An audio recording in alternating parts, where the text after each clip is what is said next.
conversation to end. Good evening, everyone. It's now 6 p.m. So I will call this August 24th meeting of the Acton Select Board to order. We're going to start off our meeting as usual with resident concerns. So this time is for folks who would like to speak to anything that is not on the agenda. And please introduce yourself by name and street, and folks can speak for up to 3 minutes.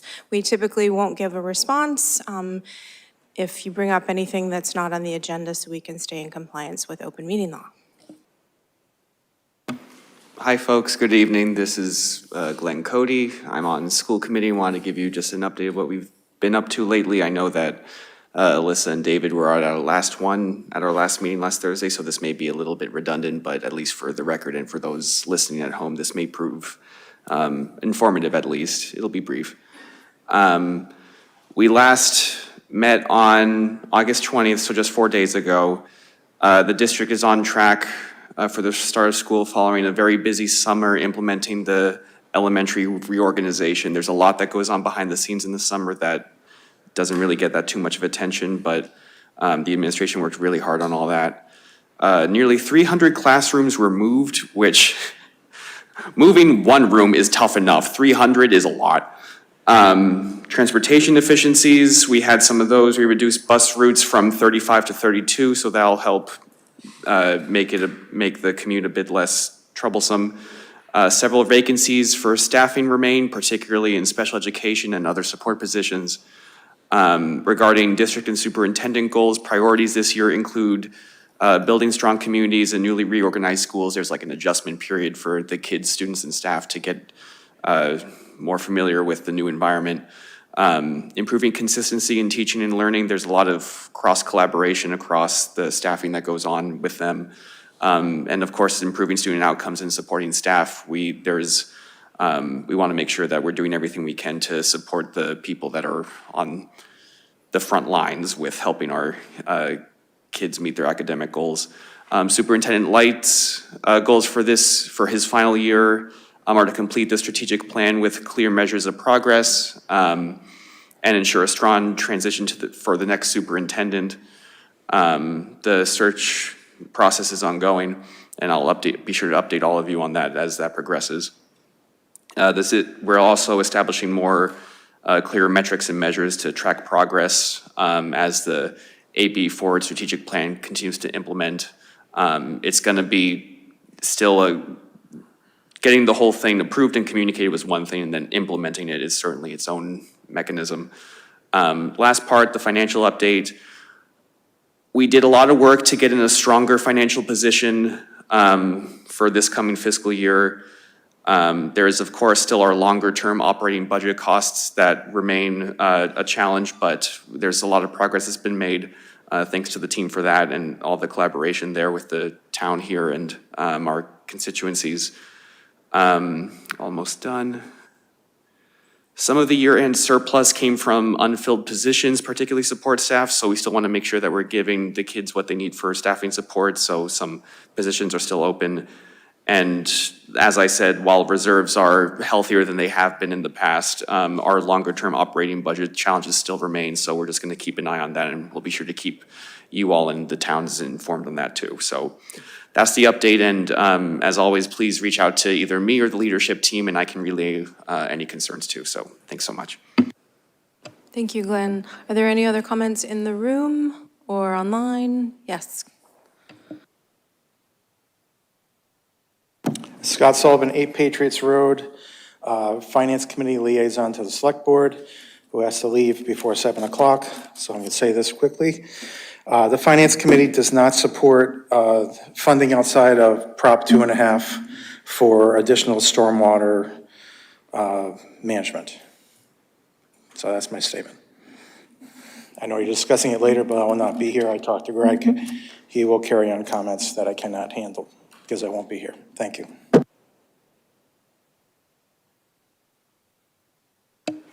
All right, thank you. And now we will move to the town manager's update. Oh, sorry, skipped myself, the chair update. I just wanted to thank everybody here for your flexibility. Our executive session needs to be rescheduled. We're awaiting some additional information from council. I also found out that the final reimbursement was received from Blue Cross Blue Shield that was due back to the Health Insurance Trust, and the town share is around $57,000. My understanding is that as part of the next fiscal year budget, the town manager will request that we transfer that to the OPEB trust as part of the appropriation article for town meeting approval next spring. And finally, I want to acknowledge the community coming together in response to the recent tragedy. I am grateful to the religious and community leaders who organized the vigil held last Wednesday at Nara Amphitheater. Thank you very much to the town's recreation and police departments and also the manager's office, also other towns for partnering with us. There were several service dogs in attendance, and Community Compass has been sharing information about mental health resources. The community organizers and the town support allowed the school district to have additional capacity for the services that they offer to support staff and students and families over the past few weeks, and that support will continue. So thank you to everybody who was involved in that, and also everybody in the community who was able to attend the vigil and support the community in other ways. And now to the town manager's update. Thank you. Yes, it was very moving to attend that the vigil last week where members of the community came together to support each other. I also wanted to mention our first responders, police, fire, and dispatchers, and just commend their professionalism, compassion in dealing with some very difficult situations like the recent tragedy. I'm proud of the work that they do on behalf of the organization and what they do for residents and for each other. Speaking of police, I also wanted to mention that the police department is just finishing up at the moment, I believe, Cone with the Cop, which is an annual event started 2 or 3 years ago in collaboration with the DEI office. And the police officers are visiting several neighborhoods in the community, handing out ice cream cones and SpongeBob ice cream treats, and having conversations with residents. So it's a really nice way to engage with the public on a beautiful afternoon. So thank you. I wanted to thank them for those efforts.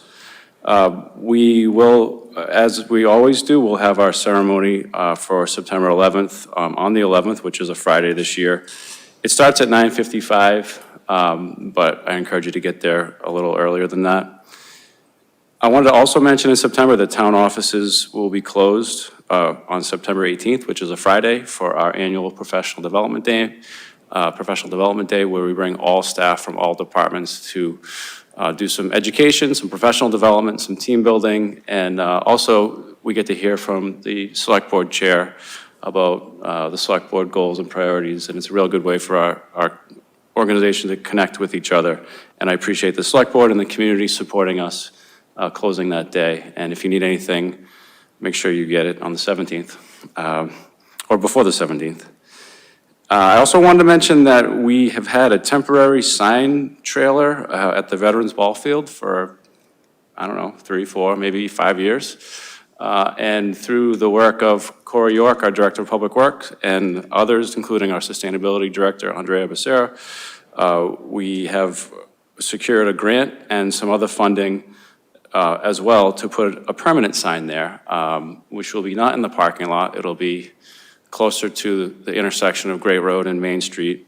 And I believe we're going to start that construction in late October and hopefully finish it before it starts snowing. And that'll be just a way for us to share important and timely information about things that are happening in town, whether it's critical safety information or community programming information.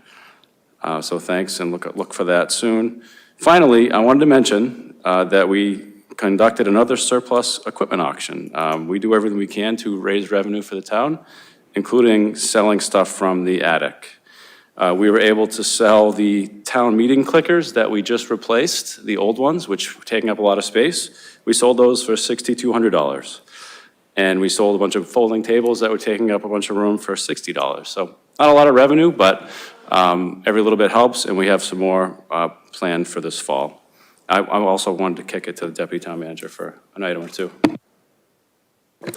Thank you very much. The first item I'd like to bring to your attention and announce is that early voting for the state primary is happening now at Town Hall in Room 9. It'll be occurring through Friday, August 28th at noon. Registered voters who are interested in taking advantage of early voting hours are welcome to visit Room 9 during normal Town Hall business hours. The next item, we're pretty excited to announce this, and there'll be more information coming in the next few days.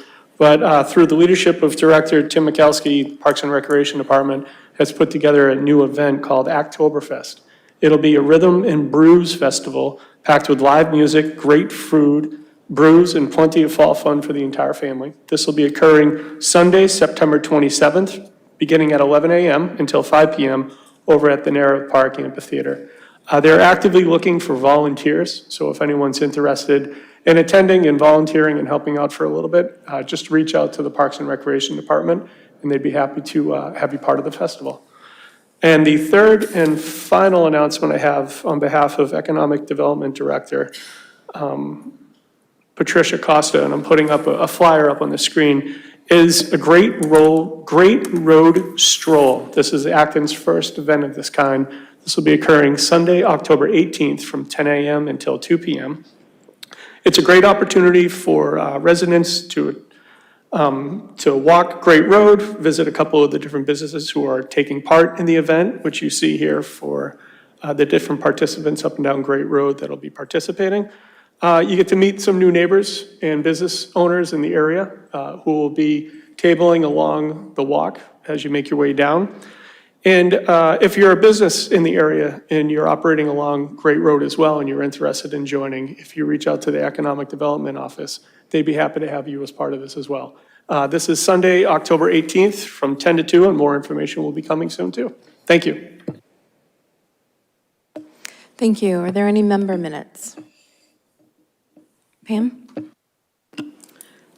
I just wanted to acknowledge that this spring, the governor signed into law legislation that removes outdated and offensive language that was in Massachusetts law related to people with intellectual and developmental disabilities. And this really is a very important step for people with disabilities. And I just wanted to do a reminder again that many committees are looking for volunteers, and tonight I wanted to mention in particular that the Volunteer Coordinating Committee and Transportation Advisory Committee are looking for additional members. Thank you. Any others? David? So Glenn said almost everything I was going to say, but I also wanted to say that school starts next Monday, and Monday and Tuesday. And so everyone should be alert for students on the sidewalks and buses in the streets. Thank you. All right, thank you very much. We will move on to new and special business. Item 3 is to approve a letter of support to Senators Warren and Markey and Representative Trahan regarding Joint Resolution 201. And the draft of this letter is in the packet, and it outlines the issues. Thank you to Greg Jarbo for bringing this to my attention and to the readers of Acton Exchange's attention. The costs of fire apparatus have increased, as I think all of us are aware. They're now more than twice the cost of about a decade ago, and the delivery time has also increased. The wait is now about 4 times as long. I want to make sure that everybody is clear that the town does have a responsible replacement schedule and seeks town meeting authorization and orders the apparatus with plenty of time before the end of the life for vehicles in our fleet. It's just that the fire apparatus manufacturing companies have become consolidated, and that is what's causing the delays in production, delivery, and also the increases in costs. So I'm looking to the board for approval to send this letter of support for federal bipartisan, bicameral joint resolution. And this resolution directs the Federal Trade Commission to investigate the fire apparatus manufacturing industry for violations of antitrust laws and issue a report. Any comments? Dean? Yes, I'm very much in support of this. It gets, frankly, very embarrassing getting up in front of town meeting and talking about how many $1 million you have to pay for a fire truck. It beggars belief. The increase in cost has far exceeded the cost of inflation. And frankly, the delay is just, if you ever had a real major emergency and you lost a lot of vehicles, it would put any community in a really tough situation for having to replace stuff in an emergency basis as opposed to the program basis that we've been doing it on. So I'm definitely in favor of this, and I would move to approve the letter. Second. Thank you. Any other comments or discussion? I did want to point out that the International Association of Firefighters is also in support of this resolution, which is at the end of the letter. Are there any comments from the public before we vote? Come on up. Oh, thank you. You can do that from there. All right. All in favor, please say aye. Aye. Any opposed? And any abstentions? All right, that passes unanimously. And it is not yet time for our first public hearing, so I don't know if we have time for the Weston and Sampson presentation and discussion with only 15 minutes. Should we skip ahead to some other?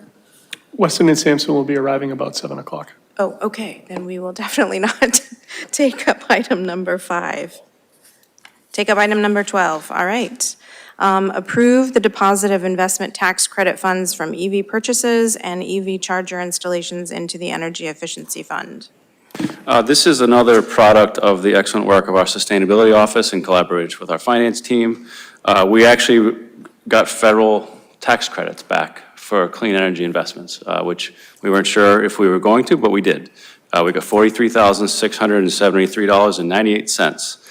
And that was from a few different purchases of electric vehicles and electric vehicle charging stations for which we submitted rebate applications. So that money has been received, and we're seeking the board's approval to deposit it into the Energy Efficiency Fund, which is where we put other revenue allocations similar to this, to be spent on a future energy efficiency project. Thank you, John. Any questions, comments, or motions? David? I move that we authorize the town manager to deposit the rebates and incentives from EV purchases into the town's energy efficiency fund. Second. Do you need a dollar amount, or is that good? Sure. Okay. $43,673.98.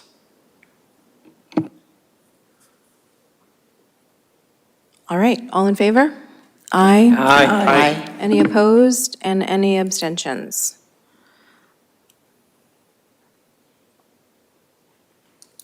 All right, can we go to number 13? Okay. So we have our deputy town manager and a select board member who've been involved with this, but I'll give a quick intro. We're sort of on schedule. We had a little bit of a sidetrack where we explored a few different options for the HVAC equipment, but we're on schedule now to finish the design and hopefully go out to bid in the fall. But we're at a point now where we need to make a decision about something that's going to impact the way it looks and maybe the way it impacts the building. There is going to be an enclosure needed for the generator that we're putting in and the mechanical units. And the current design puts it right out, right out here, kind of near where the existing one is. But since it's so much larger, it's going to require the big tree to be removed for it to go in.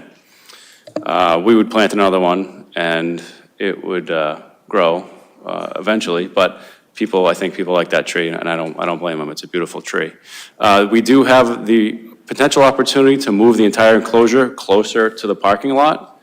So Tom has it up. I'll show you right now. The previous slide. Sorry, we're trying to do the zoom so people can see where we are. So this plan shows on the left Woodbury Lane, and you can see the semicircle at the bottom of the page to put you in front of Town Hall. So this is on the left-hand side if you're facing Town Hall, and there'd be a masonry unit enclosure right there with those mechanical equipment in there. We would screen it, we'd put bushes around it. It wouldn't look horrible, but it would be different. And it would be where the tree is. So that's one option. We have some concerns about the sound of that and how it's going to impact offices above it, which we're currently investigating. So that's the current design. An alternative that we asked them to come up with was to move that enclosure, which will allow us to potentially save that tree, but doing so creates some other challenges. It's much closer to the road, and so although this is a municipal building, the setbacks are something we're trying to do our best to adhere to, so that would kind of be an issue for us, and it would block more of the windows of the town hall. So two options that I think we have. The primary one is the one I showed you before, which I think would accomplish all the goals we have, and the only major impact would be the tree. And the second one, we could potentially save the tree, but we'd have to mitigate some other impacts and get permission to do so. So we wanted to just bring that to you now.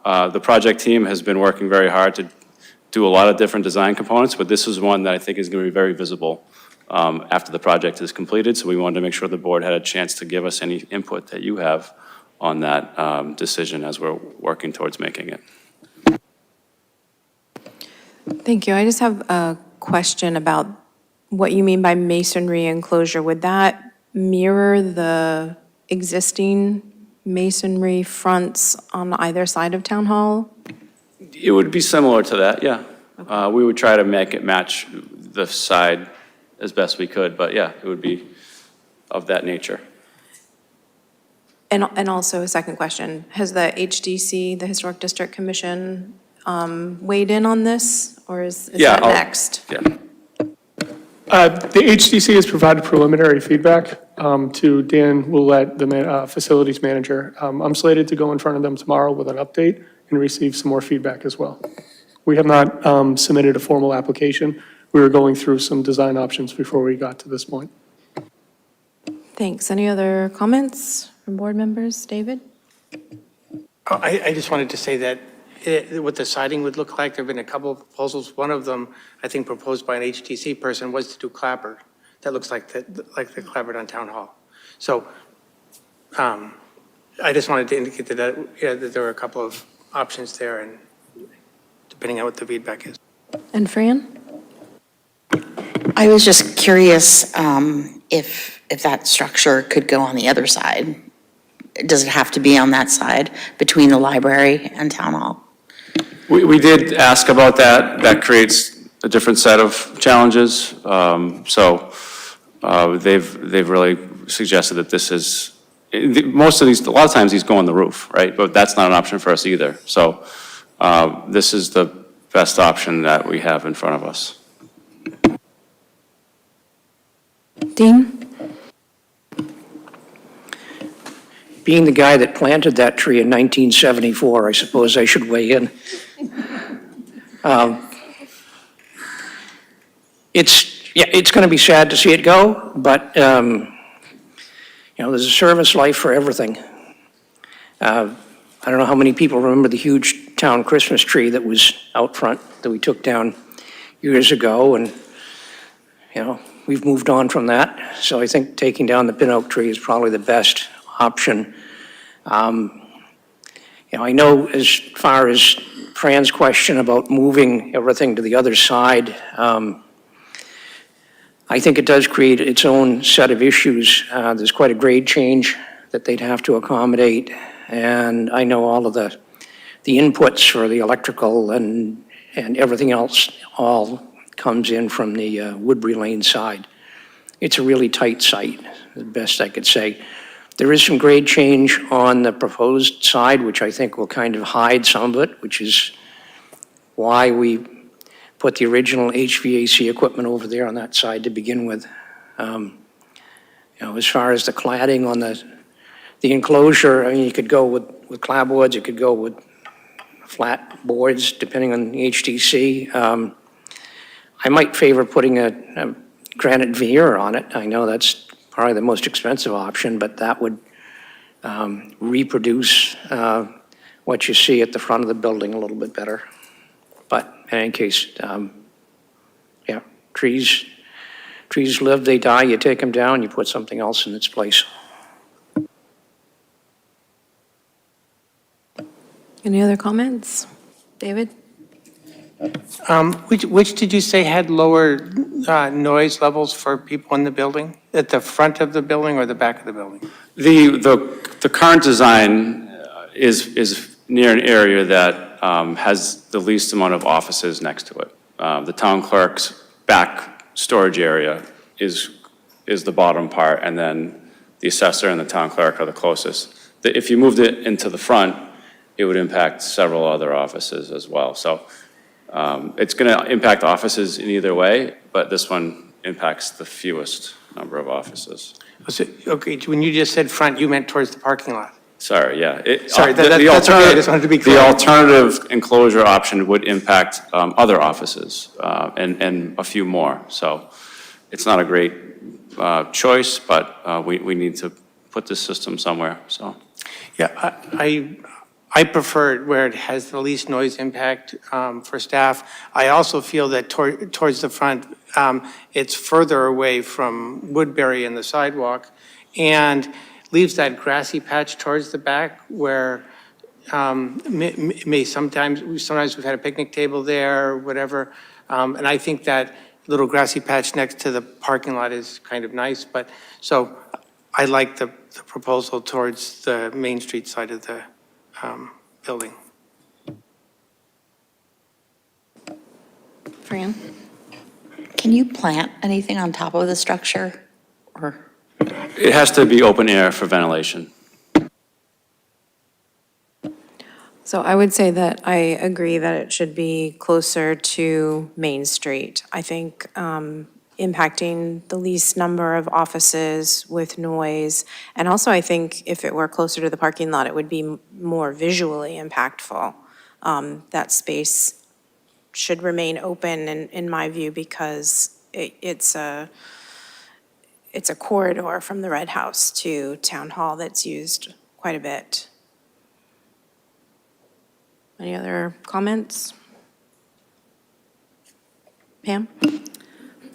I agree, but it would be so sad to see that tree go. Just needed to say that. And you did say that there would be something else planted to replace it, to provide some screening? We're not going to be able to match that tree, but we'll plant some lower lying bush type of species to provide some screening, and we certainly would try to find a way to replace that tree in a place that makes sense. Okay. Yeah, some things that stay green all year round, like rhododendron or evergreen bushes would be nice. You ready to give a motion? Do you need a motion? Or just Yeah, feedback? the feedback and a motion would be very helpful, yes. Okay, I was just going to say first that I think Dean should plant the new tree. So I move that to approve the proposal to have the enclosure for the new HVAC system towards the Main Street side of the building. Second. Any other discussion? All right, all in favor, say aye. Aye. Any opposed and any abstentions? Thank you. Thank you. Sure. Yes, now we are ready to move to our first public hearing, which is scheduled for 6:30. And I need to find, not the agenda, but the notice.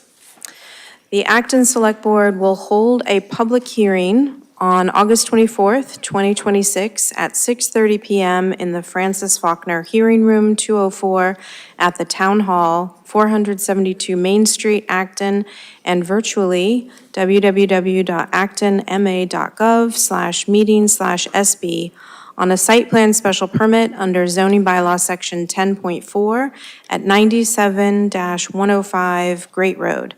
The applicant, Weatherby Plaza LLC, to reconstruct an existing one-story office building with a two-story mixed-use building containing office space on the first floor and residential apartments on the second floor. Application materials and how to participate remotely are available online and at Acton Town Hall, doc.actonma.gov/view/collection-20366. And the select board person assigned, do you want to introduce this or kick it to the applicant, whatever is your preference? Well, I feel like the introduction kind of said it. The application, it's in the Weatherby Plaza to take down an existing small building, replace it with a larger building that's just a little over 500 additional square feet. And with, as you mentioned, office retail space on the first floor, residential on the second floor. And, I'll kick it over to either the town, our planning division, or the applicant to comment further. Hey, so we're here for the applicant's end. So my name is Nathaniel with Sampson and I can do an overview if you would like. Do you want me to go ahead? Okay.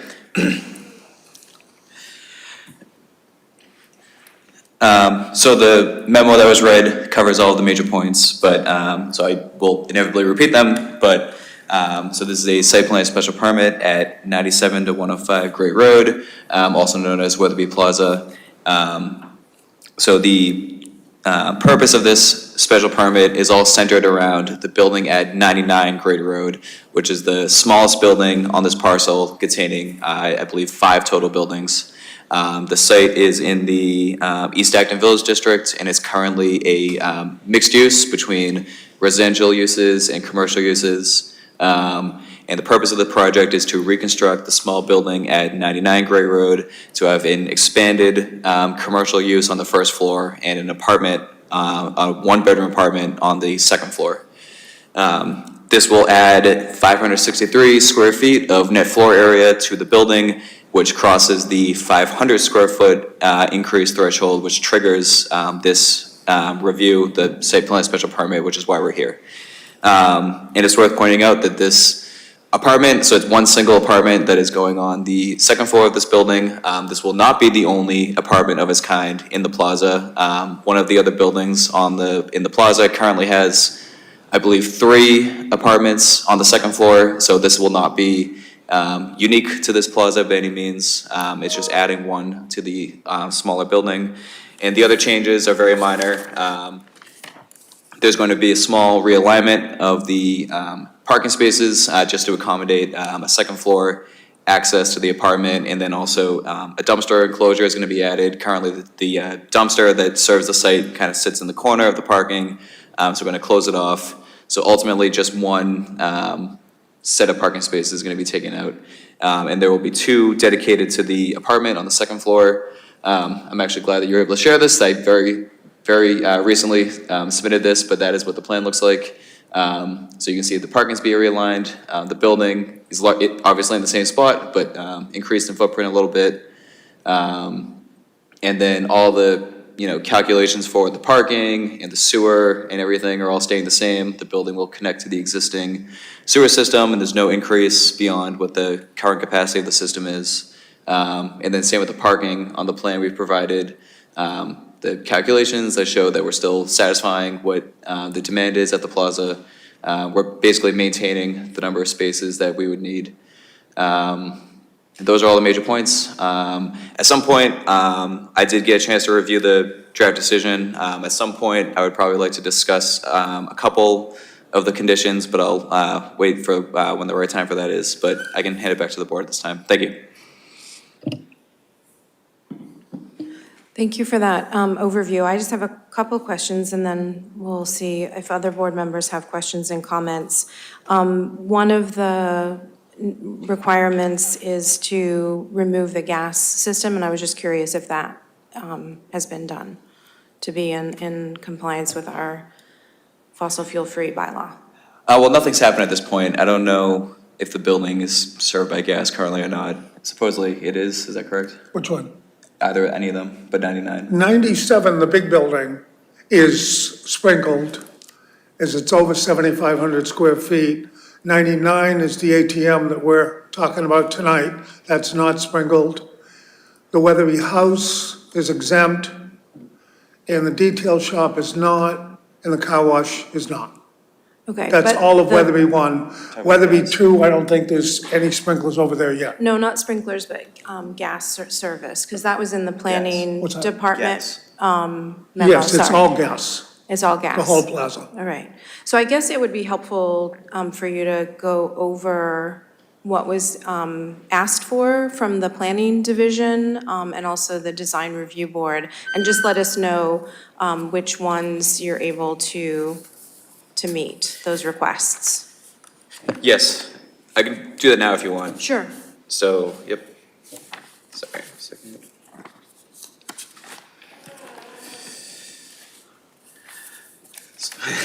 Sorry about that. Okay. So, basically, we have the list of the design review board comments. So I don't know if you have access to them right now, but they're numbered 1 through 11. I will explain each of them, but we would be willing to accommodate comments 3, 7, 9, and 10, and I believe that the adjustments we've made to the parking cover, for the most part, comment 11. So we would be willing to accommodate the comment about the windows, and we have already addressed on the plan that you saw the comment about the front porch and where the steps exit out of. So we've expanded the landing, and the stairs will, instead of pointing into the driveway, will point towards the parking spaces, which we agree is safer. So that would cover comments 9 and 10. The other ones I have not mentioned, we would prefer to not have to change the plan to accommodate, but the ones that I listed, we would agree to modify the plans to accommodate those. So then you won't be making any changes to the windows that were suggested in 5 and 6? But 7, yes. 5 kind of reads more like a question. question. Yeah. I think that answering 7 kind of covers that, but not 6, no. All right, and so the windows That's all are going to be operable? That was the question. I guess I can't really answer that, unfortunately, without knowing what the actual architecture is. Kayla, can you let us know, is that a requirement for residents to have operable windows, like our building code? While I can't answer officially under building code, I would assume so. They would have to be operable windows. Well, if it's So the required, then that's fine. Okay, yeah, the comment was just that they're not double hung, which is fine. Yep. But the question was, are they meant to be casement or inoperable? And for residents, it would be unusual for them to be inoperable. Yep, we agree. Okay, so we would also agree to that comment then. Okay. And then any of the changes that were suggested by the planning memo, do you want to run down a list? Just so we don't have to ask you each question, you can let us know what you've agreed to. Yep, sorry, let me. I did have one,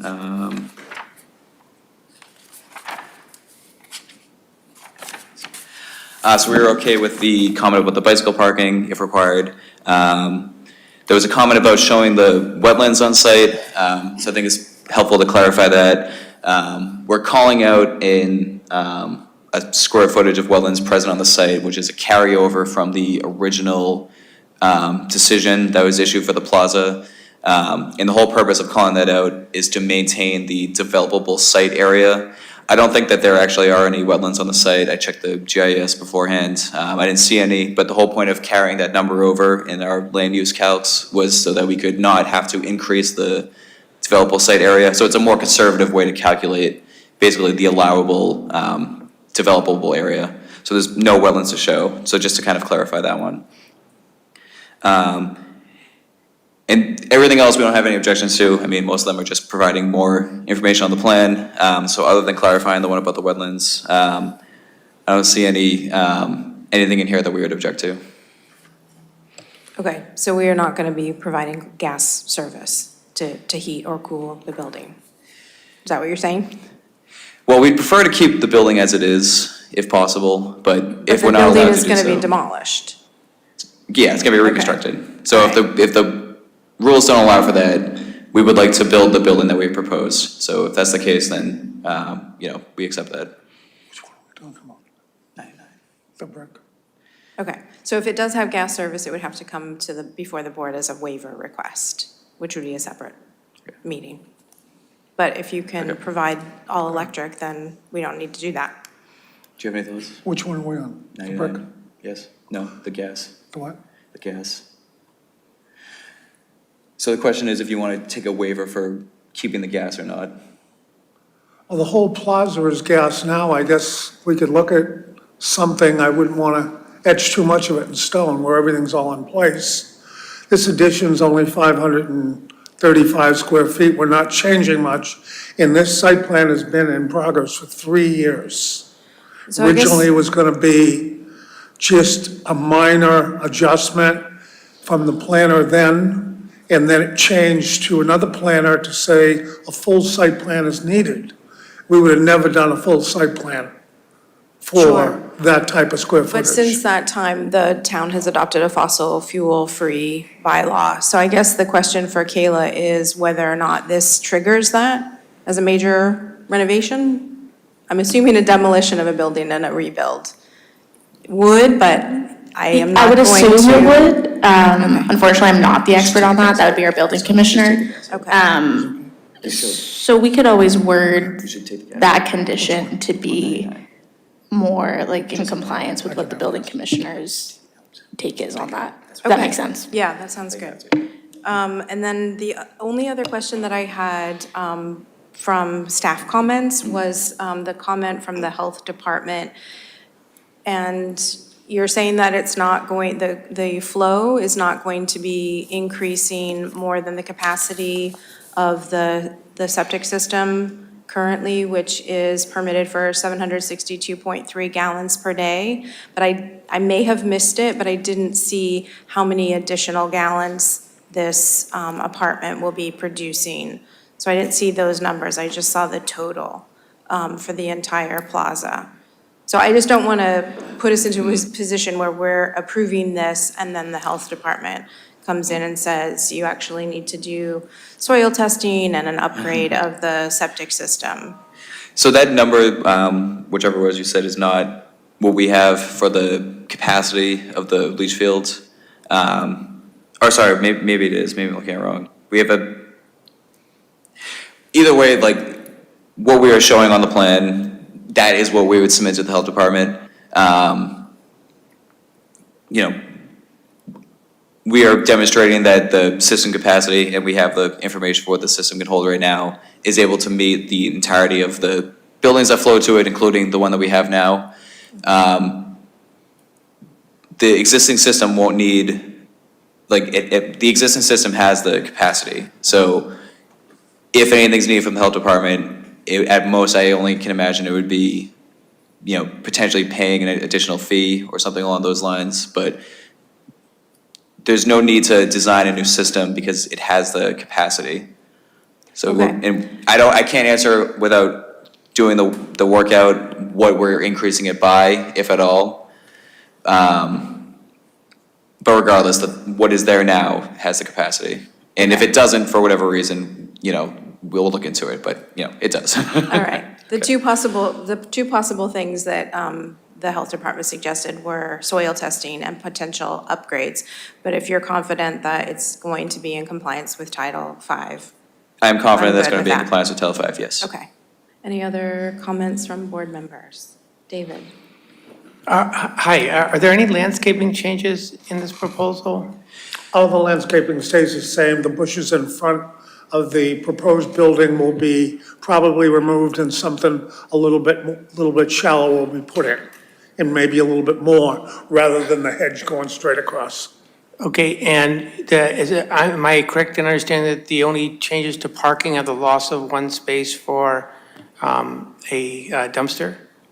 Okay. It's a combination of the dumpster and also the steps, but yes. So on the side right there, the businesses use tandem parking. So one set of those spaces is going away.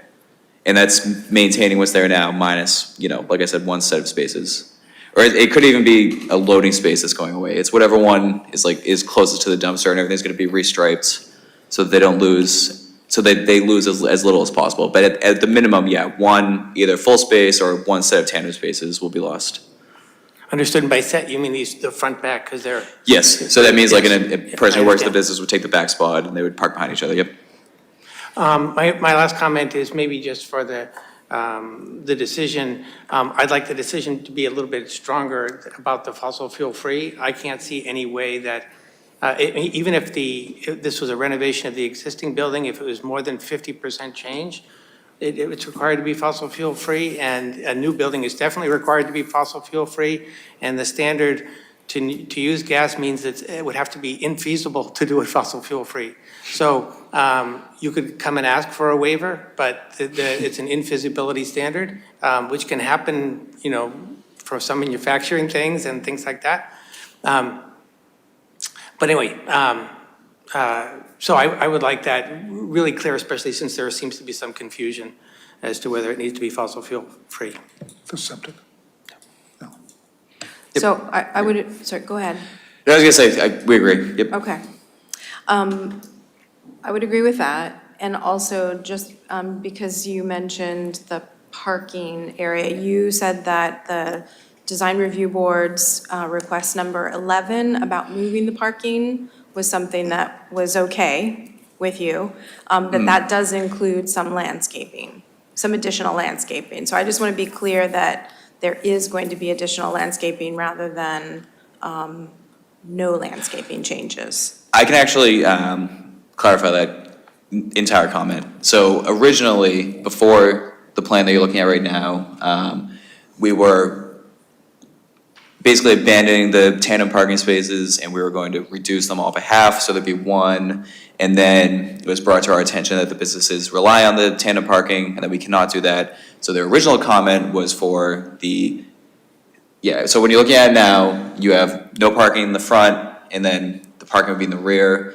The original comment was to swap that so that the back, which abuts the open space, would be a no parking area. And the suggestion was that you could potentially use that for landscaping if we so chose to, or something along those lines. But because of what I mentioned about the businesses relying on the double parking, and just to be clear, DRB did not mention in the meeting any requirement to take out pavement or anything along those lines. It was just a suggestion, and we definitely do not want to do that. So because we are reestablishing the tandem parking with the most recent plan, basically there is not any more no parking zone to flip or to put near the open space. So there would be nothing to change to answer that comment. I hope that made sense. Any other comments? All right, any comments from members of the public, either in the room or online?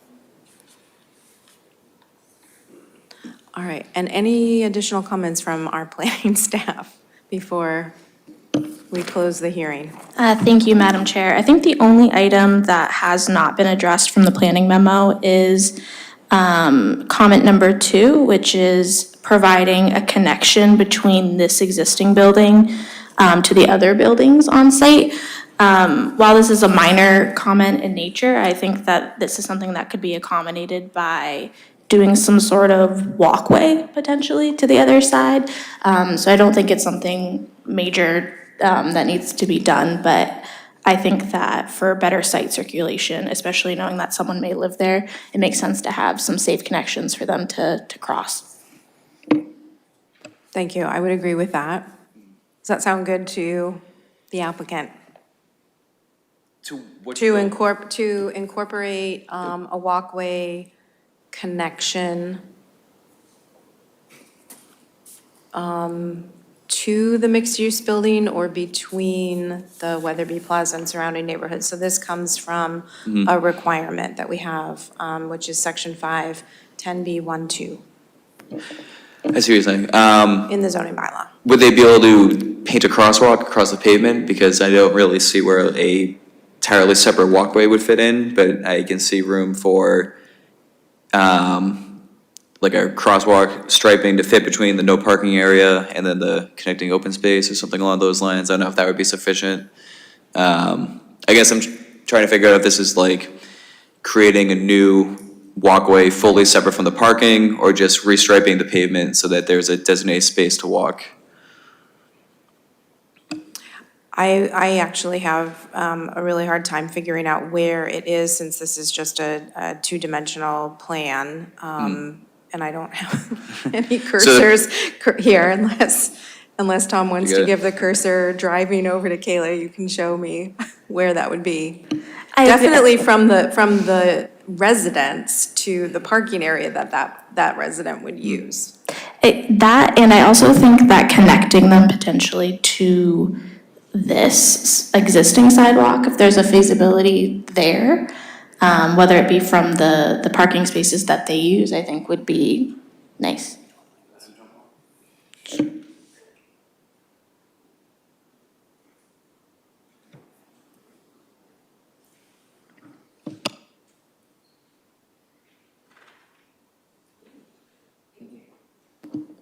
Thanks, Tom.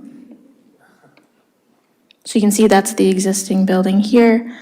And looking across the way, you have this walkway that connects to the other building. So the intent of this section of the bylaw is to connect all the buildings together. Of course, this site was developed before the bylaw, so that's where we're finding this happy medium of bringing them into compliance. And I think that's something that can be done with this. And would you suggest striping would be sufficient, a striped side, a crosswalk? I think so, yes. Okay, we'd be happy to do that. Okay, great. Yes, David? Are some of the tandem parking spaces going to be assigned to the residents of this building? Not those, but we're designating 2 specifically for the apartment. They're the ones that are closest to the building, and they're the ones, if you look at the plan, that has the small box of no parking striping in front of it, and then behind it, those 2 are designated for the apartment. Thank you. Yep. All right, I think if there are no more comments, we can move to close the public hearing. So moved. Second? All right, all in favor of closing the public hearing, say aye. Aye. Any opposed and any abstentions? All right, so our public hearing is closed and looking for a motion. And do we need to read all of the requirements for the site plan permit, or is this a review that does not include all of those? It does include all of those, Madam Chair. Thanks. Madam Chair, I would prefer, I don't know what the timeframes are on this, that, Pam worked with the planning department to come up with a new draft conditions letter, and that it's just included in consent in a future meeting. And it would give us time to read them, and it would give the planning department time to finalize them, especially with the striping and whatever else we put in there. I'm also concerned about doing it now without a common understanding of the fossil fuel bylaw. So, That sounds good to me. Does that sound reasonable to you, to have a new draft decision created by the planning staff, and then we will put it on a future agenda. We're meeting next on September 14th, and it can be on consent. So we won't need to have you in or, reopen the hearing. Yep, sounds great. Okay. Yep, we agree. All right, that sounds good. Thank you so much. Yep, thank you all.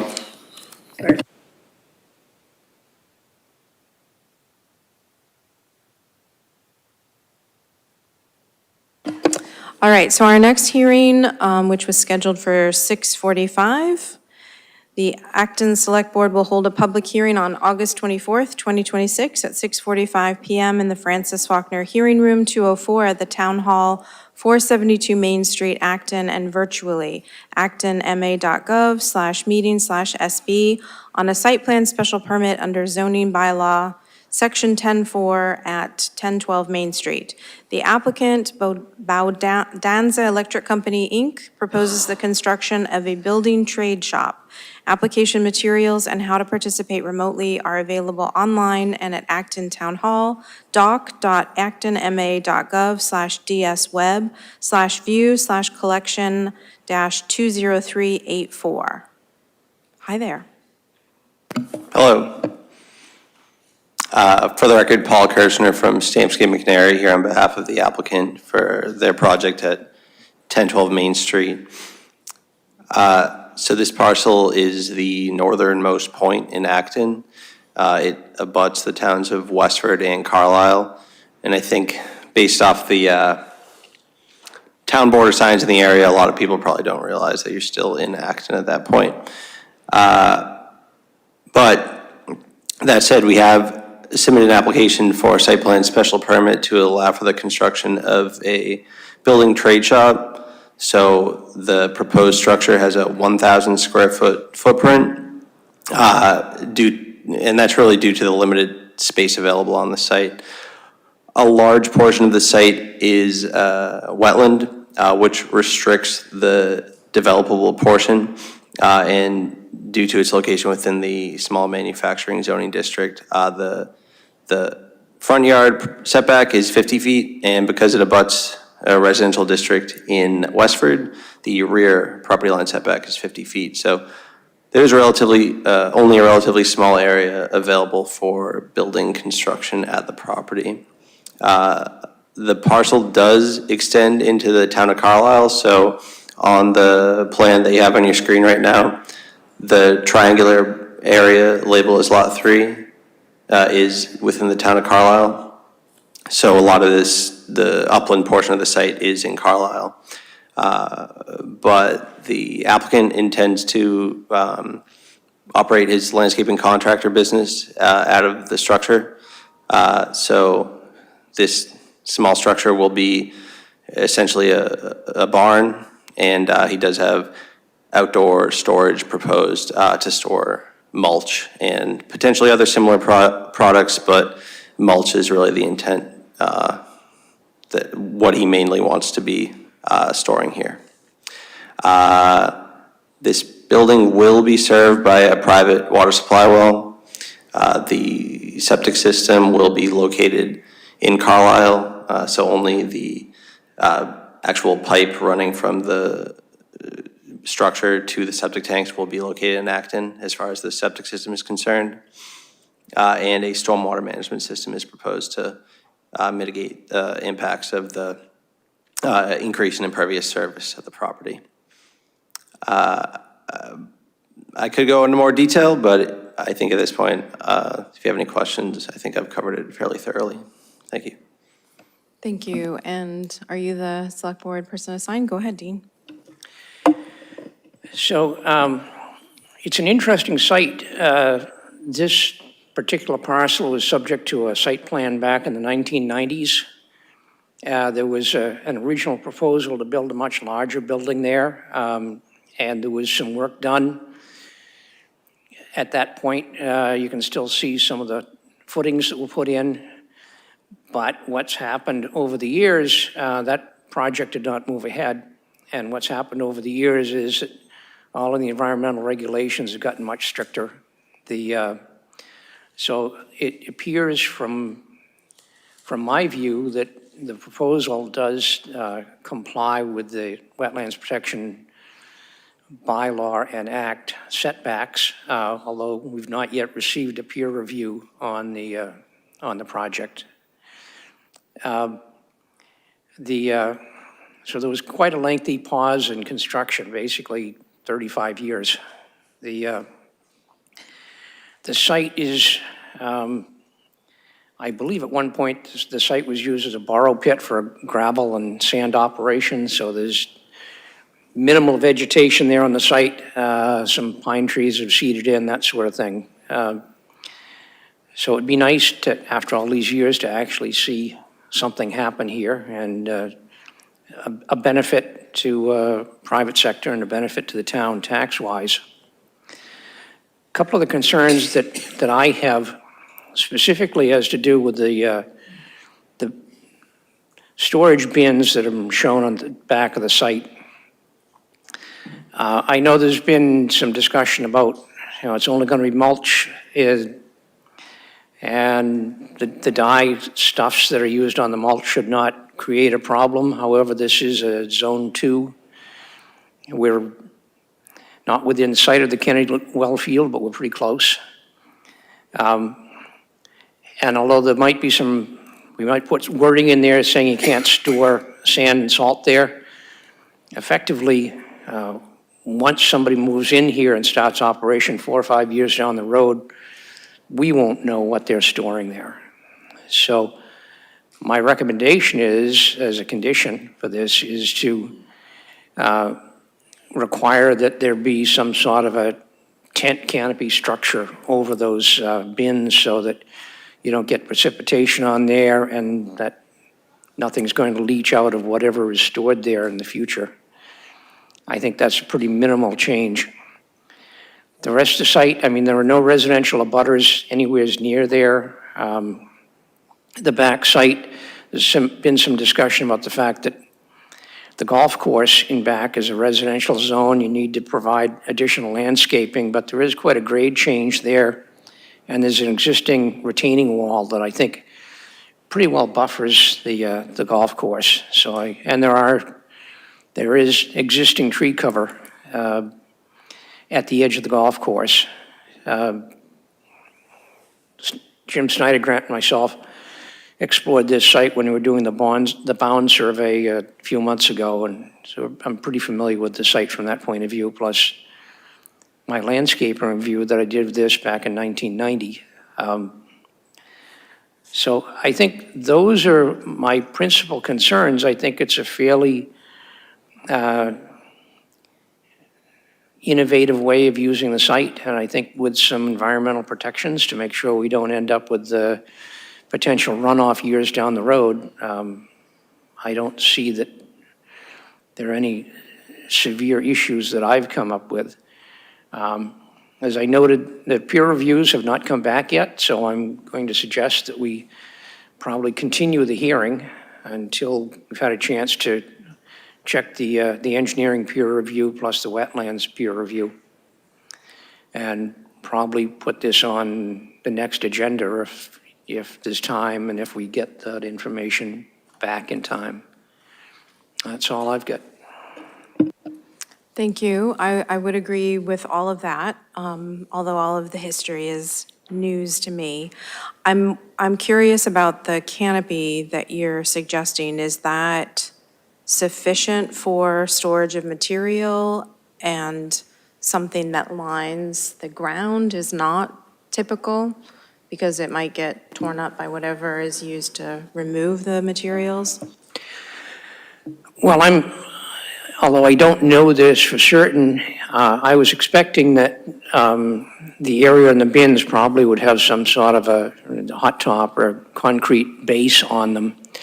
So I don't think there's going to be an issue with runoff going through the piles and into the ground. What I'm more concerned with is if you get enough rain in those piles, eventually that water's got to go someplace and it'll run out the front of it. So if we have some sort of a roof structure or a canopy, I know there's issues with special permits with ZBA as far as what kind of a structure you can put there. So sort of the minimal that I was suggesting is one of these stretched fabric canopy situation, somewhat similar to what we have covering some of the equipment that's stored down at the back of the highway department. Okay, yeah, I think that sounds good. The other things for protection of the wells, so even though this site is served by a private water supply, we do need to protect the Kennedy wells nearby. It is meeting the requirements for total solid removal, and also it looks like the discharge post-development has been reduced. So that's good. I would like the long-term maintenance plan to read that the sweeping of the driveway shall be, rather than it's recommended, to occur twice yearly, because that language is also used in the construction and the roof gutter cleaning requirements. It just makes it clear that that has to happen. And I appreciate that the materials paper is in there for the types of mulch that are expected, but I'm thinking that in the future, there could be a change in either the formula that from the companies that produce that, or the landscaper wants to use a different material. So I'm wondering if we can condition that any additional materials besides what's proposed today, submit that material sheet to whichever entity is appropriate, whether it's the health department of the town or the water district. And I think that was all of my comments. Are there comments from other board members? Any comments from planning or members of the public? Nothing from me, Madam Chair. Okay. Yes, and from you. Just a thought, really, more than anything, but none of these comments are objectionable to the applicant. My only concern with any sort of covering over the material storage bins is just how that plays with zoning requirements in terms of structures. Kayla, I don't know if you have any thoughts on that. We did receive a variance to allow the storage bins to be located within 30 feet of that lot line. However, that application was specific to the allowance for concrete bunker blocks to divide the storage bins, but perhaps depending on how that decision was worded, maybe it would be allowable, or maybe it's not a structure at all and it's not really a concern. But just, we could potentially come back and say, actually, there's some difficulty in doing that, have to come up with some alternative solution. I think knowing that this hearing is being continued, I think that we'll be able to come up with a solution to that in the meantime. That sounds good. I do appreciate that it's outside the 75-foot no build from the wetlands, and that you're considering how the ZBA will view this, but I think we have time, since we're waiting on the peer review, to look into that. So I will accept a motion to continue the hearing. Move we continue the hearing? Sorry, public comment online, We would recommend September 14th Okay. at 7 PM. 7 PM? 7 PM. Okay. Move that this be continued until September 14th, 7 PM. Second. All right, any further discussion? All right, all in favor, please say aye. Aye. Any opposed? And any abstentions? All right, thank you. Thank you all.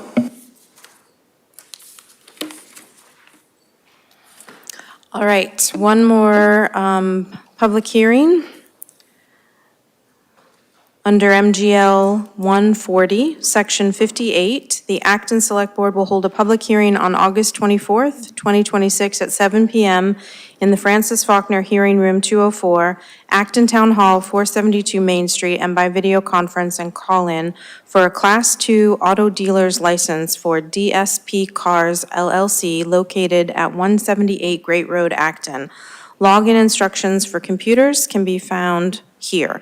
From a computer, please click on the link to join the public meeting, actonma.gov/meeting/SB, or from a telephone, dial 646-876-9923 and enter webinar ID 503-918-785. Telephone users may dial *9 to request to speak. After joining the meeting, computer and app users may use the raise hand feature to request to speak. Do we have an applicant online?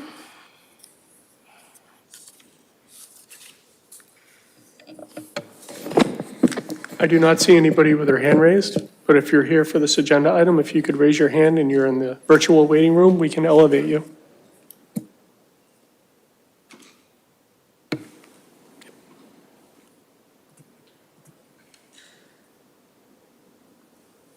You just had your online viewer, you had your hand raised and then you put it down. Could you raise your hand again?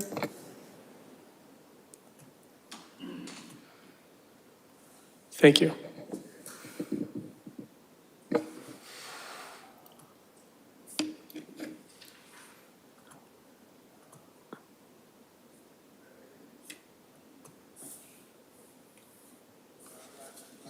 Yeah, they're coming up.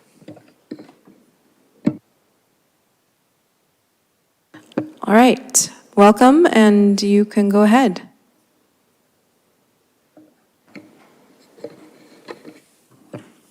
Sanj, if you're able to unmute. There you go. Apologies. How are you? Good, thanks, Yes, welcome. Thank you very much. My name's Sanj Patel, and I'm applying for the Class 2 dealership at 178 Quarry Road. It's a building I purchased recently from Alpha Cars, who also had a Class 2 dealership at that location. I have passed the building inspection and the fire inspections, and have received the doing business as license as well, and obviously eager to hear how the hearing goes today.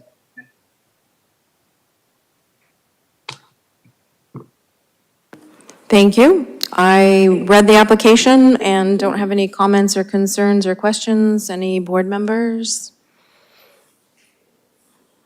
All right, I will open it up to the public for comment, and if we don't have any public comment, we can make a motion.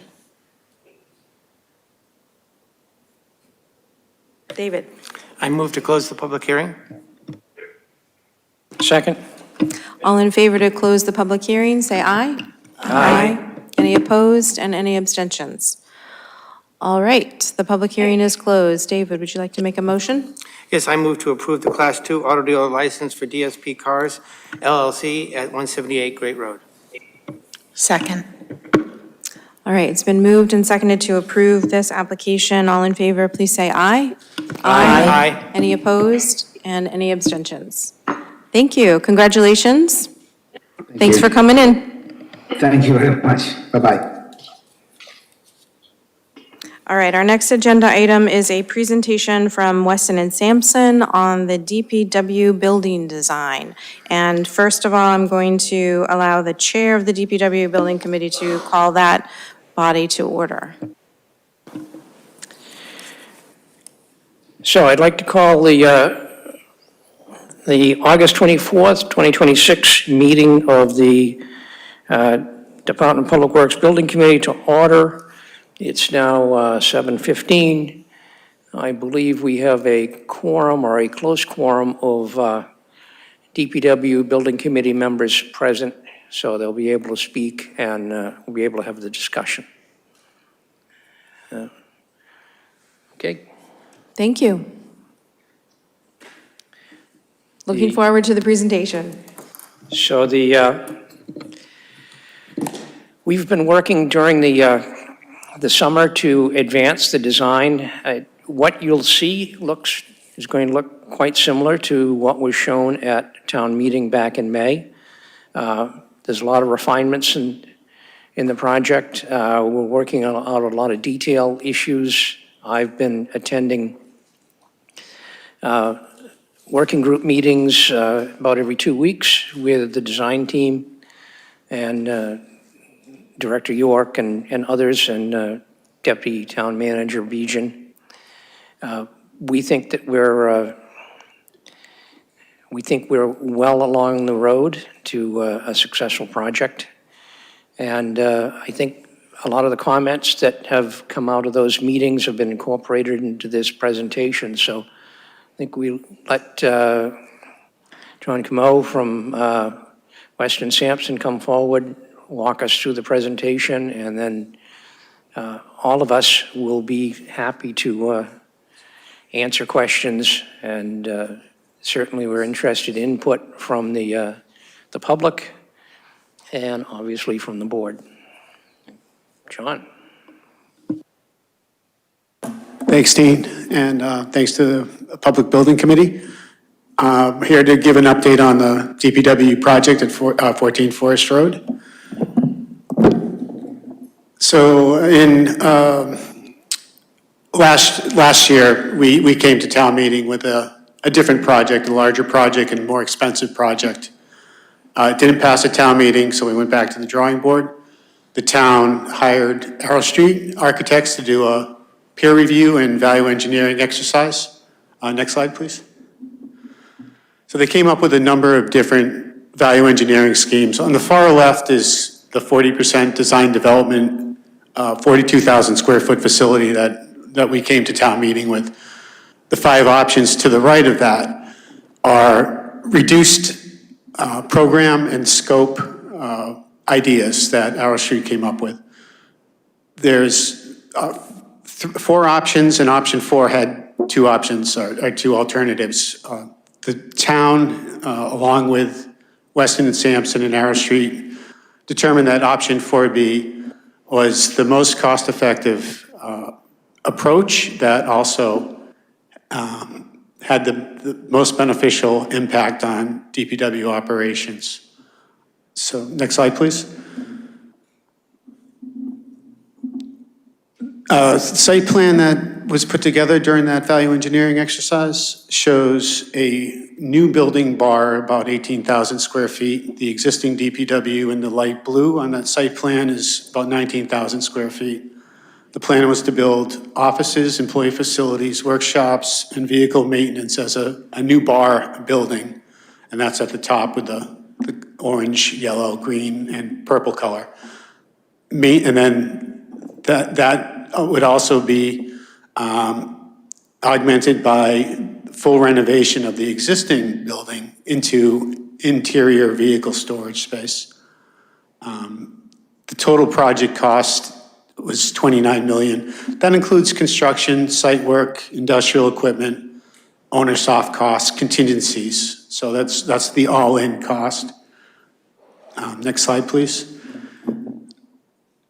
The X that just showed up is in consultation with the town, determined that this portion of the project would be put off to a later date, and that's the full kind of renovation or gutting of that existing building, turning it into a storage garage.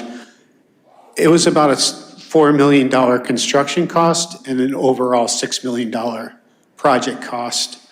So by removing that portion of the project, it brought the total cost of phase 1, we're calling it, or option 4B, phase 1, down to around just under $23 million. The next slide, please. This is just a highlight of kind of how that cost is broken down. Building construction cost, site work, general conditions, profit, owner soft costs, that's engineering and architectural fees, inspections during construction, construction contingency. Just one more click, Tom, on that. So the updated cost does not include that 19,000 square foot building, which we're calling phase 2. Now, phase 2 could be either renovating that, or it could be potentially in the future a new storage garage, but that's for a later date. Next slide, please. So here's a timeline of where things stand at the moment.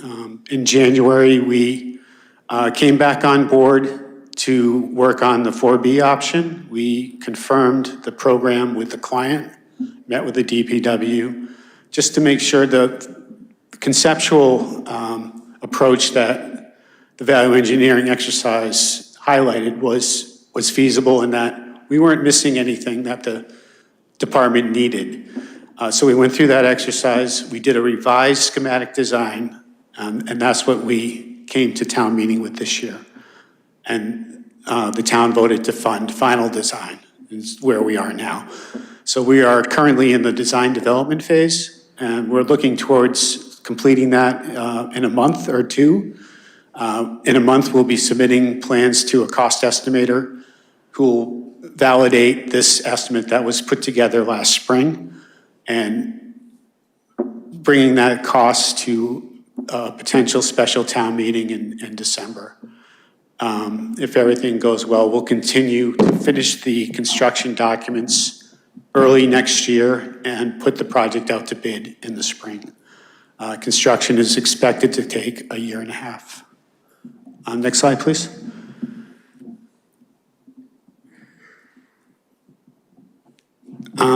Here's a site plan that's been revised. This is the site plan that was shown at town meeting. We did meet with the fire department and the building commissioner. Fire department asked for a fire lane around the back of the building, and this is updated to show that in green. The orange bar is the new building, and the gray rectangle is the existing. Next slide, please. And this one, Tom, has multiple kind of small animations there. So as you run through, just to kind of give you an idea of where things are, the administration and employee facilities, the main entrance of the building is yellow. There's a highway department and trees and grounds workshop, shared workshop, and a 4-bay vehicle maintenance garage.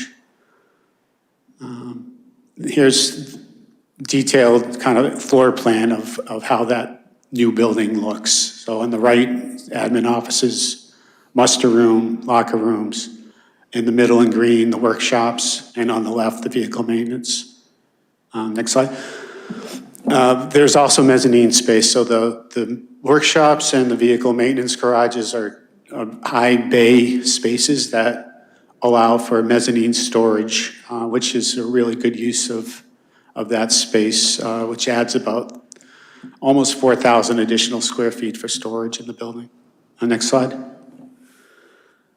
This is a detailed equipment layout. So the workshops and vehicle maintenance all have industrial equipment needed for maintenance operations, bridge cranes, fluid distribution, fume extraction, hose reels to bring fluids down to the vehicles, and hydraulic hose shops, tire changing equipment, and so forth. Next slide, please. Updated rendered images of what this will look like. Now this is looking kind of northwest. Main entrance is at the bottom right. The low volume is the employee facility admin area, and then as you go towards the salt shed, the high volume of the workshops and the vehicle maintenance. Next slide, please. This is some more images of what this will look like. Next slide. Currently, we're in the middle of design development. We've kind of completed our initial review with the building inspector and the fire department. We have a flow test for the sprinkler system scheduled for tomorrow. We've already met with Mass Saves to investigate what energy incentives are available. We've had a meeting with the DPW to talk about security and access control. And we have upcoming reviews with the Conservation Commission and site plan review. Next slide. So back to the timeline. We're in kind of middle of design development and kind of headed towards hopefully a special town meeting in the winter. And that was the presentation. So happy to answer any questions. Thank you very much. Did you have anything additional that you wanted to add, Dean? I think what you've seen, especially with some of the renderings towards the end of John's presentation, there's been a conscious effort to try to keep this building as low profile as possible. And we've really gotten into that as we've had our meetings during the summer to try to focus the building. The building itself will act as a noise buffer from equipment operations, so it'll buffer the residential uses on Forest Road. We're kicking around several different ideas as far as color combinations. Right now we're looking at sort of a forest green that will blend in with some of the plantings that are going to be going in there as well. The building is designed to be solar-ready, so eventually there'll probably be some solar panels on the roof of the building, although that's not part of the project. But same sort of situation that we had with the North Acton Fire Station, where we produced a building that was solar-ready and then worked with a different contractor and vendor as far as providing the panels and all of the connections there. I think we've wrestled with a few things as far as, making sure that we've got the proper number of parking spots, and I think we've solved those problems. Obviously, in the long term, the existing building we're going to have to do something with that, but I think that's probably in the 10-year time frame. It's not anything that is essential at this point. The existing building, there'll be very few changes made to it. We've got an existing heating system, we've got lighting, we've got everything in there that we need. We've got a sprinkler system that's operational in the building. So we'll be storing a lot of equipment in there over the long term. And that should solve some of the overflow of equipment that's been parked out in the yard over the years. So I think we've got what I call a modest but adequate building to provide the needs. Town meeting embraced the idea that we deal with our safety issues and we deal with maintaining a good situation for all of our employees. We focused on that.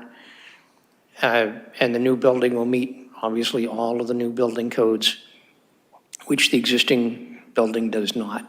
So the one thing that you might have noticed on one of the earlier site plans shows sort of a diagonal line that goes from the back of the building out to Forest Road. That's actually a route that will be used for running in the water line. It'll go through the trees, and then that area will be revegetated. If a casual observer might look at it and think there's an extra driveway going in there, that's not the case. It's strictly the most direct route in order to get both domestic and fire protection water onto the site. Other than that, I think we seem to be in good shape. So I welcome any other questions. John and I can do the best we can, and we've got other representatives from Weston Sampson here, and we've got Kevin from our project management PMA, who have been our owner's project manager and been helping us with all of this. When we talked about the estimating that's going to be occurring probably in October, there'll be an estimate done, and then that will be verified by PMA as well. So we think we'll have a really good, reliable number coming out of it. So I think this is a furtherance of, town meeting has repeatedly approved funding for a design for something like this on this site. So I think we're moving ahead with it. Thank you. Thank you very much. Thanks for the presentation. So Dean, you've already answered my first question, which was whether or not solar was included in this project, but that's to be coming in the future sometime. I do want to know if that mass save incentive investigation, any of those incentives apply to the cost estimate that you provided? No, they're not included in the cost estimate. That would be a savings that's realized after the Okay. fact. So the way it works is depending on what system you choose, whether it's like a geothermal, it can't be a fossil fuel, but geothermal, or we're thinking about air-to-water source heat pumps. There's an incentive to use those types of approaches. So the first payment is due after the model of the design meets the requirements for energy use intensity. And then a year later, actual data that is measured in the building is then validated, and additional incentives are then given back to the town Mass Save. So Okay, so I guess this is a question for the town manager. Does that mean that we wouldn't be able to apply that to a lower borrowing cost at town meeting? I would not recommend that we reduce the cost if it comes in, we can end up, it'll work in our favor, and we can end up paying the loan back sooner, for example. All right, thanks. And then I had a final question about the trailers that are currently stored at this location where the building is going to be built. Will the need for those be eliminated by having a little bit of extra space, even if we're not renovating the existing building, or are they just going to be moved to a different part of the site? I think the intent with the new building and the mezzanine space is that we'll be able to recoup a lot of what we're storing in the building, so. That's good, because that'll clean up the site and make circulation easier, probably. I really like the timeline, because we would be able to get a bid locked in before costs go up even more, hopefully, and also that we'd be able to take advantage of the summer months for construction. Are there any comments from other board members? David? Yes, just two quick things. Dean, you said a certain type of parking situation was alleviated. Could you go say that again? I didn't quite get the beginning of what you said. Yeah, so obviously the new building is going to go pretty much where a lot of the highway employees have parked their vehicles in the past, their personal vehicles. So during the site plan process, figuring out where we're going to move those parking spots. And we've solved that problem. We found locations for it. Obviously, one of the problems we've had in the existing site over the years is we've got the existing, or the former fuel storage bays. The pump situation, that's obviously been moved away, so that creates some more possibility for vehicle circulation. I think the situation we've got, looking at the number of employees we've got and the number of employees we might add over the next few years, we've got sufficient parking spaces there for all employees and a limited number of visitors. Do we have a huge surplus of parking spaces? No, we don't. But I think it's all things that we can deal with. We're not going to have to take down any more trees to make parking spaces and that sort of thing. So we can do it.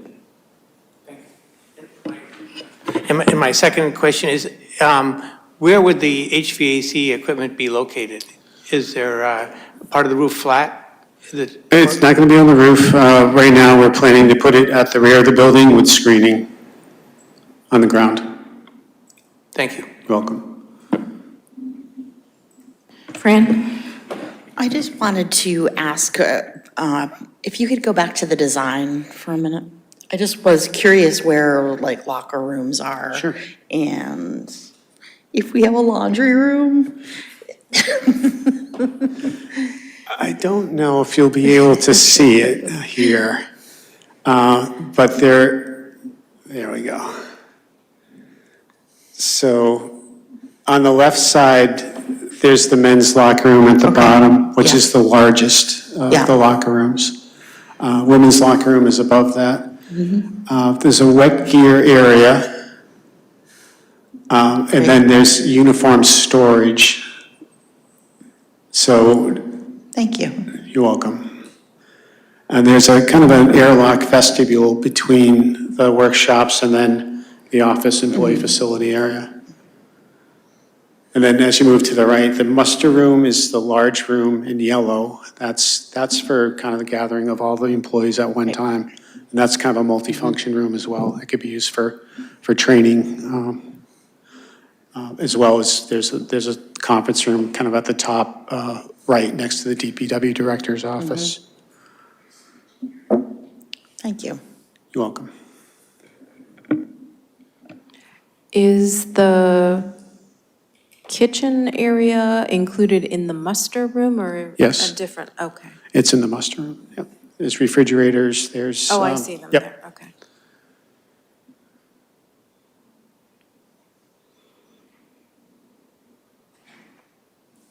Any other comments, Pam? So I really appreciate this presentation and the work that's been done.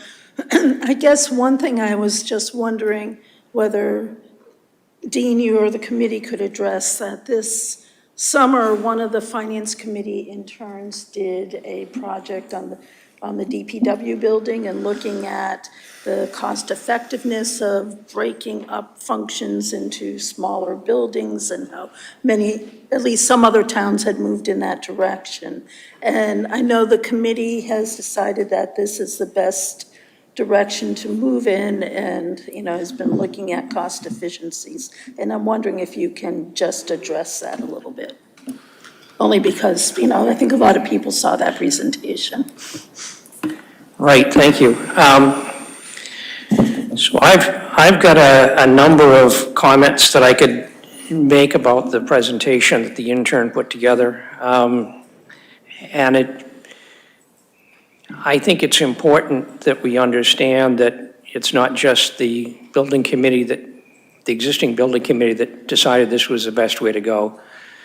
We had a feasibility study committee some years ago, and the concept of keeping the building, the operation in the present site has gone through town meeting and been voted repeatedly during public presentations.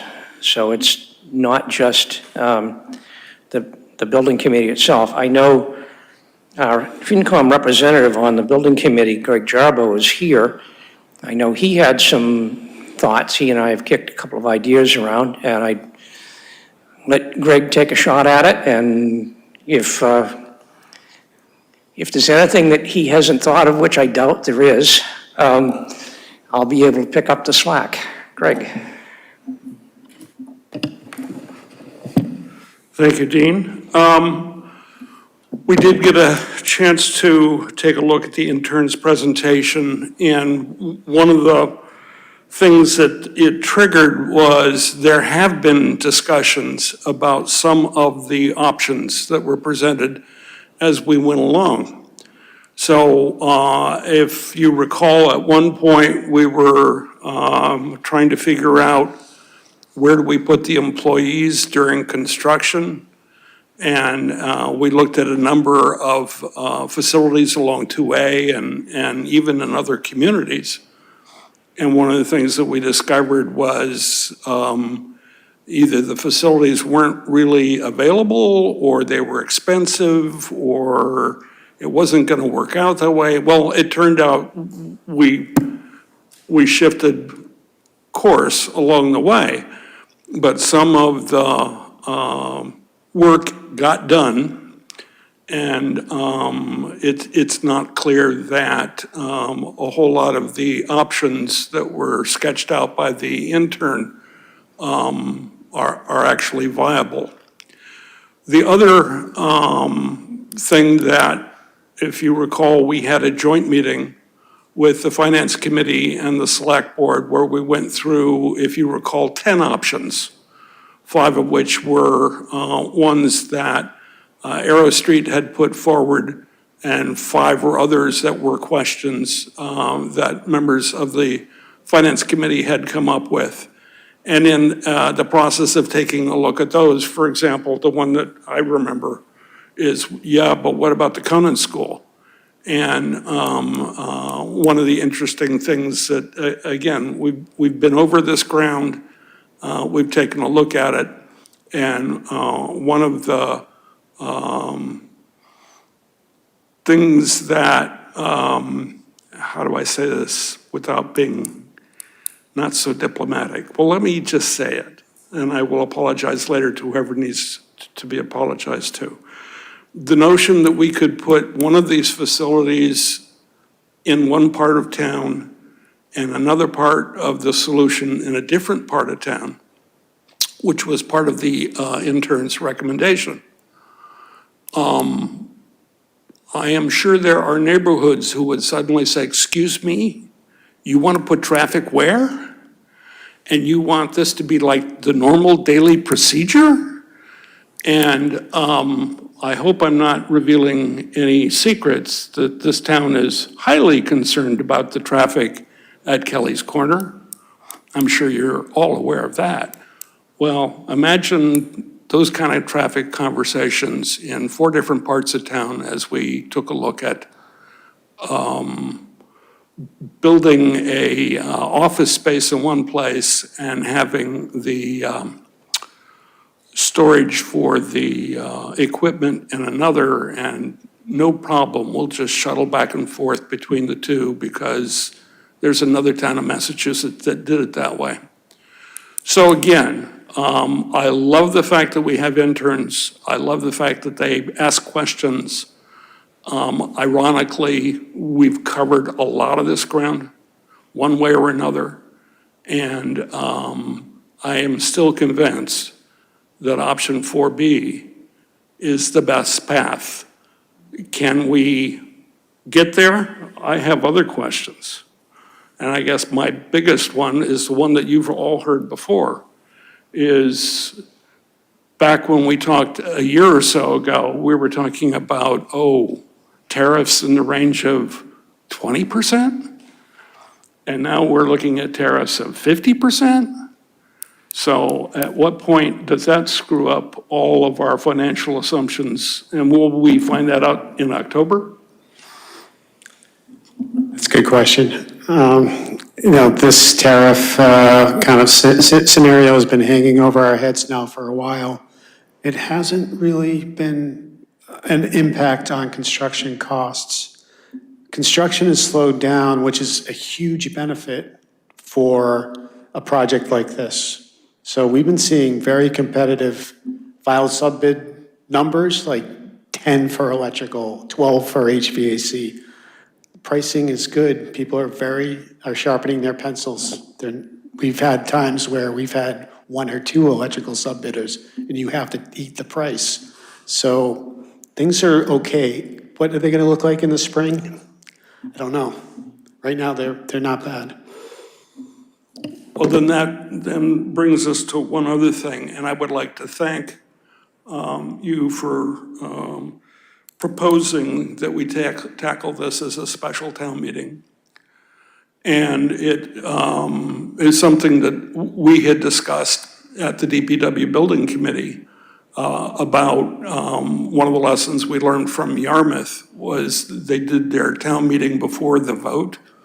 And the hundreds of people who turn up at town meeting to come to get informed, because they don't have time to do all the reading that the rest of us have, helps then when it comes time for thousands of people to vote, to feel that the issues have been vetted. So that's something that has come out of our conversations, and that's good. And the other conversation that we've had earlier this spring was if there's a way to avoid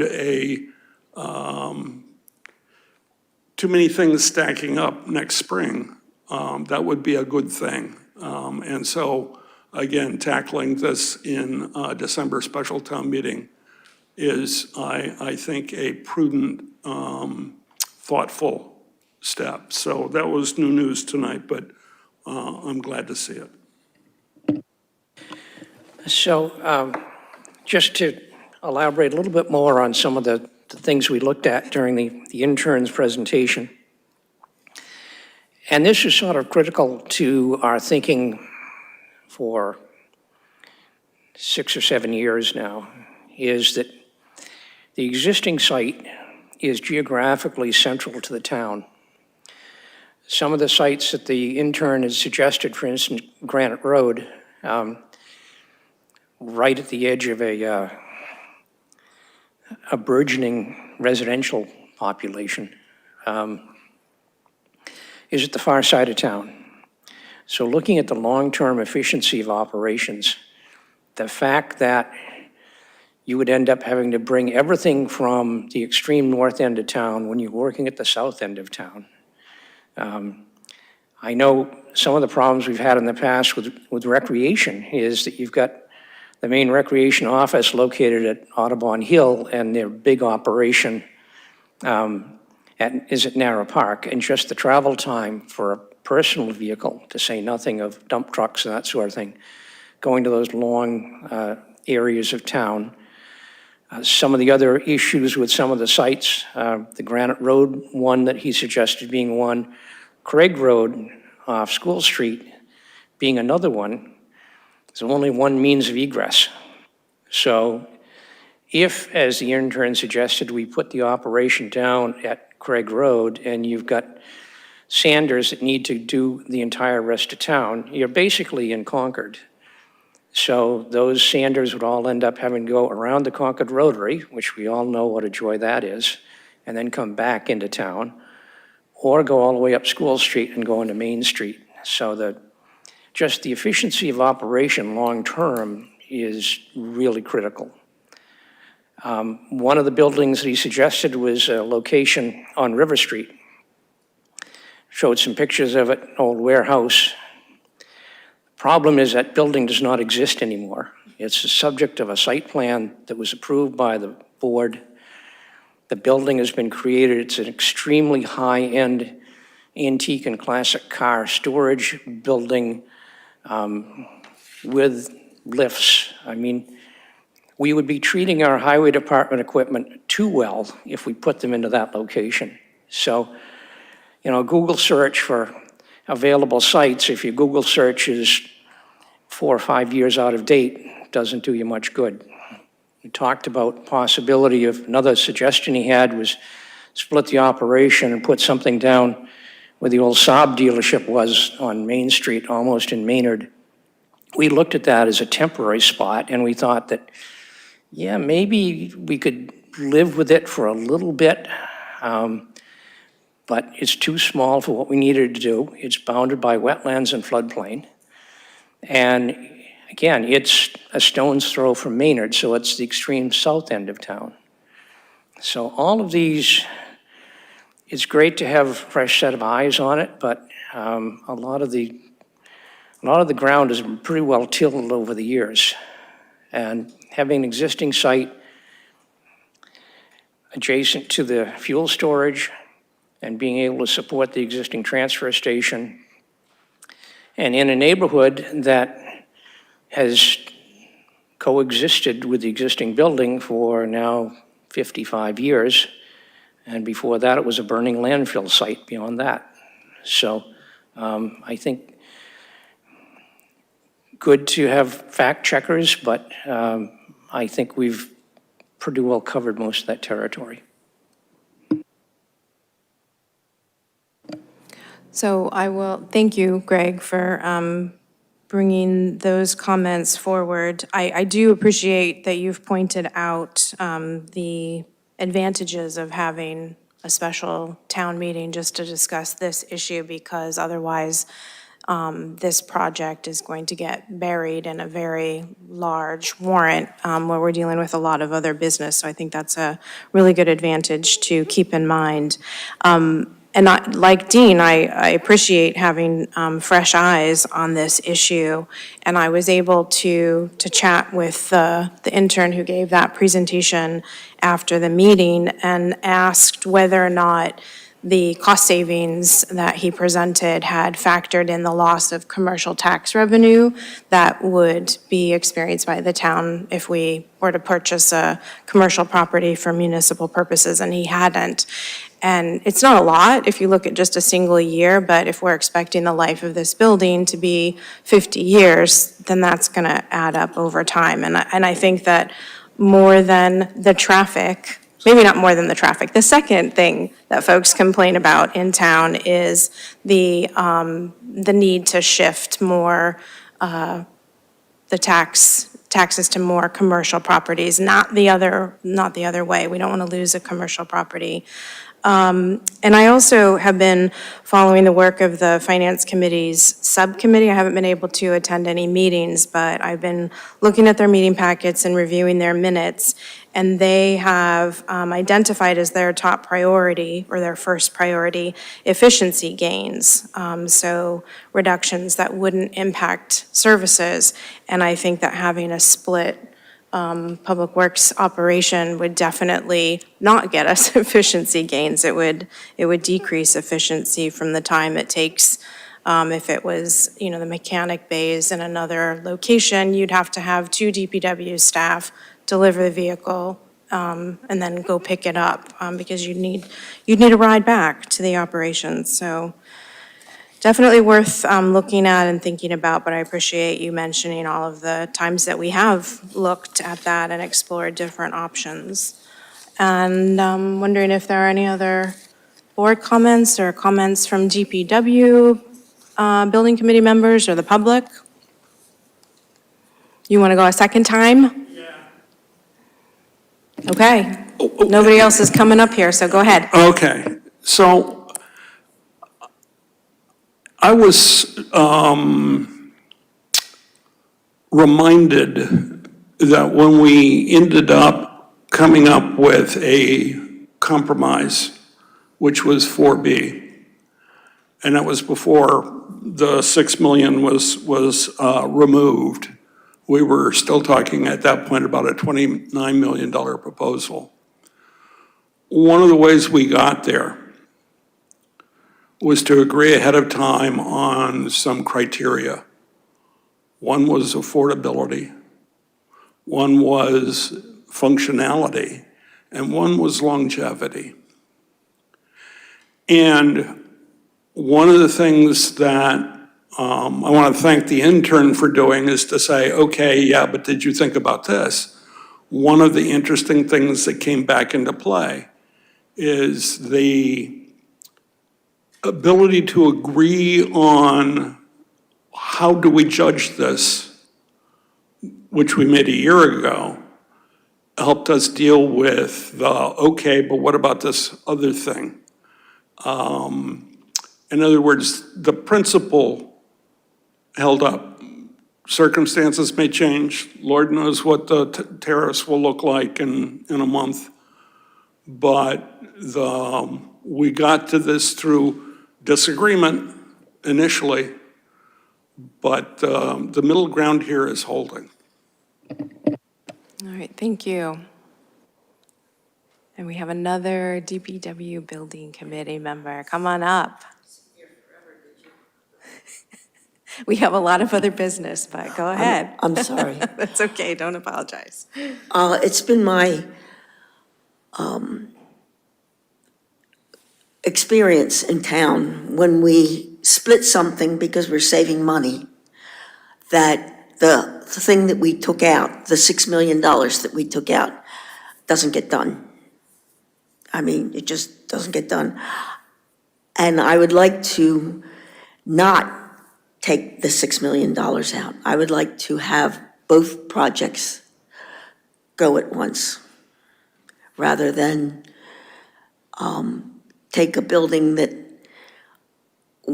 for the longevity, I don't think we even have a firm number for that, how long it will be able to be used to house the equipment.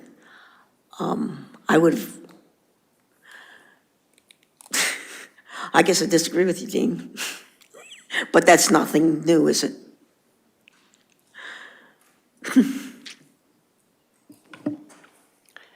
I think ultimately, and I appreciate that, Ann, because I've seen,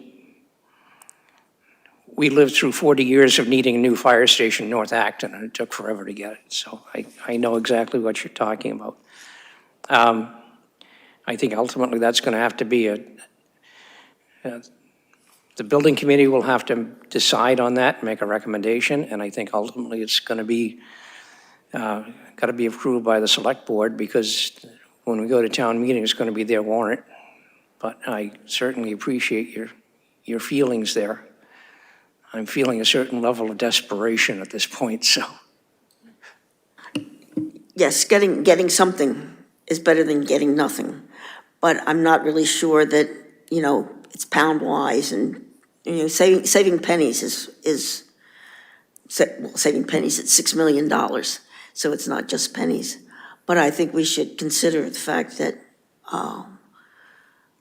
the chances of it's being done in any sort of manner, much less a timely manner, I think is remote. But then again, I won't be around to see it, so, I won't be. Thank you, Thank you, Ann. Ann. I appreciate that. I also agree with you on that. It's not comfortable for me to think about the risk of the existing building renovations that need to be done not happening in a timely manner. This is going to cost us more in the future because we didn't send it out to bid in the fall of last year, and the renovations of the existing building are going to cost a lot more if we don't do them for 5 or 10 years. So we are costing the taxpayers more, but the taxpayer sent us a message, and I don't want to risk not getting anything. This $10 million reduction is significant, and I think that that's going to send a very clear message to voters, and we'll definitely keep talking about it. We even lost the taxpayers the $1 million that we spent on the design for the building that was rejected at the ballot. So, there's another several pennies. But I think if we don't have any more public comment, nobody online, then we should move on. We'll definitely have another discussion about this, but we should move on to our next agenda item, which is actually a few different items of business for the sewer commissioners. John. Thank you, sewer commissioners and select board members. Evan White, our town engineer, assistant DPW director, is joining us virtually, and we have several items to cover. The first is sort of related to all of them. About 3 or 4 years ago, the board updated the sewer privilege fee schedule based on just it being a little out of date from when it was first developed. And what we're requesting is that you make another update, and this time account for mixed-use developments which weren't contemplated, or at least we didn't have any, so we didn't have to think about it yet. But we have one which the board will be discussing afterwards. So we wanted to try to address that in our fee schedule here. Evan, I don't know if you want to provide any more context and then provide your recommendation for how we can handle this for mixed-use developments. Sure. So like what John was saying, this was really an attempt to kind of, equalize everything as far as how we are calculating our sewer rates, whether that be for the privilege fees or the betterment fees. And just clarifying everything so it's clear. As far as mixed-use developments, they are representing 2 different categories, usually residential and commercial, which right now are calculated differently. I did a little bit of research. I asked Woodard and Curran for their feedback, what other member communities are doing as far as mixed-use developments, and I kind of came up with an answer which I provided to the select board in the memo, which really it gets down to using the proposed bedrooms for a mixed-use development and the proposed square footage of the commercial area in order to calculate how many SBUs are required for that property, and that you just add them together. But yeah, that's basically it. I'm happy to help answer any questions that you may have regarding my memo. Thank you so much, Evan. So So this all makes sense to me. I think it's a logical change to make. But one thing that I want to make sure that we do when we create the new policy or edit the existing policy is to be very careful not to use SBU when we're talking about a privilege fee or assessment of a sewer unit. So I understand that we're using the SBU calculation from the bylaw in order to calculate the sewer privilege fee. But whatever language we come up with to bring to the board for approval, just make sure it's really explicit that it's an assessment of a sewer unit rather than betterment. Because it would still apply, obviously, if the sewer district were expanded and we're talking about new properties that are bettered. Does that make sense? Yeah. Yes, the only thing I want to caution is we want to make sure that the units are consistent.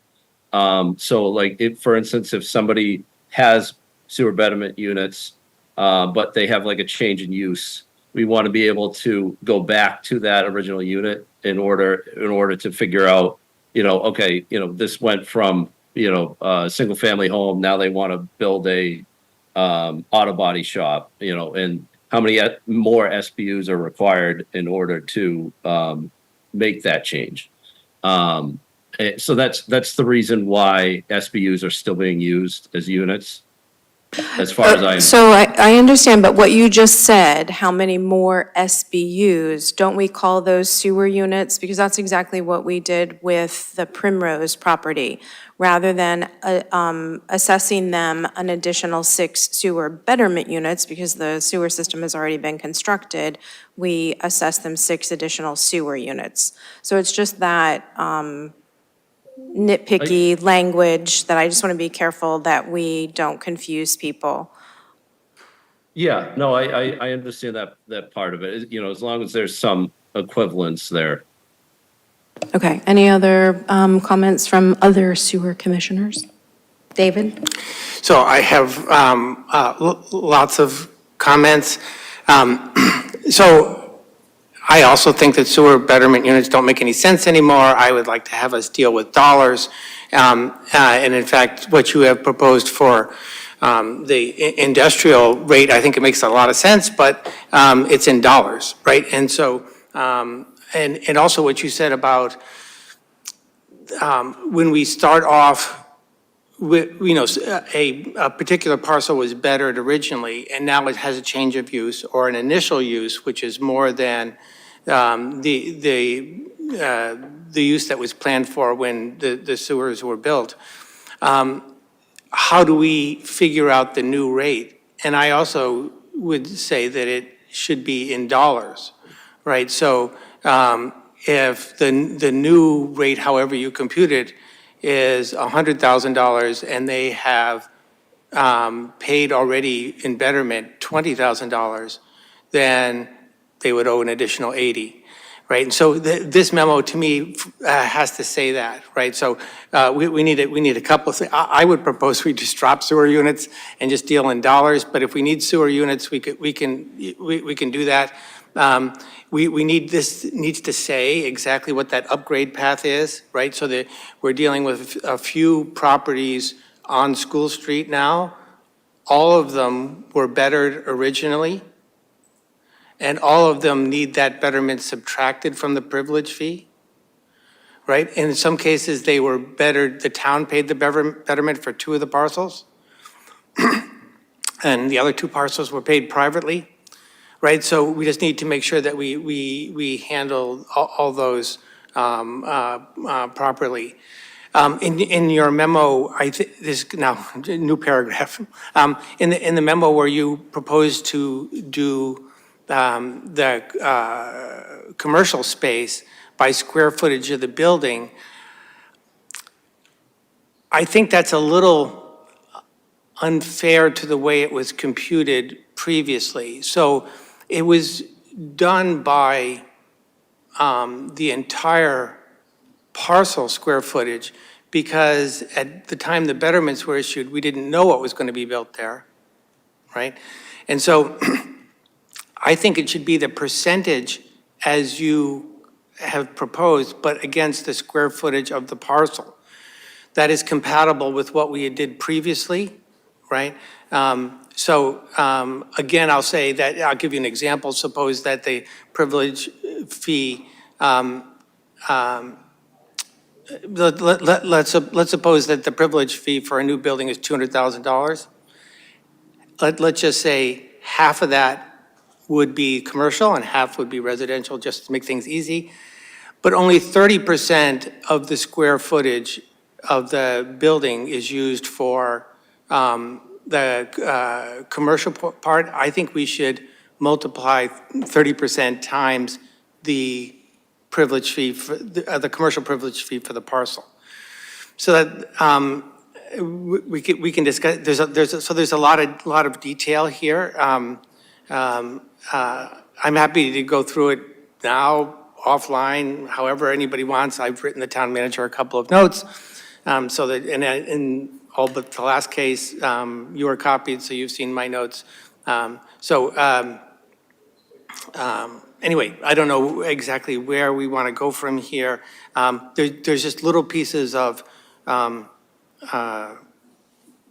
consistency and fairness and things here from previous members. I just also want to say for everybody, just so everybody's on this, people watching, people on the board, betterments are used to pay off the initial bonds when you build sewers. No one assigns the rate. You have a formula, you figure out you bid the project, and the total amount of the bonds gets divided up by the formula, and everybody gets assigned that as a betterment, as basically an improvement to your property that you have to pay a tax on. Privilege fees are related, but not that. So privilege fees are set by the sewer commissioners.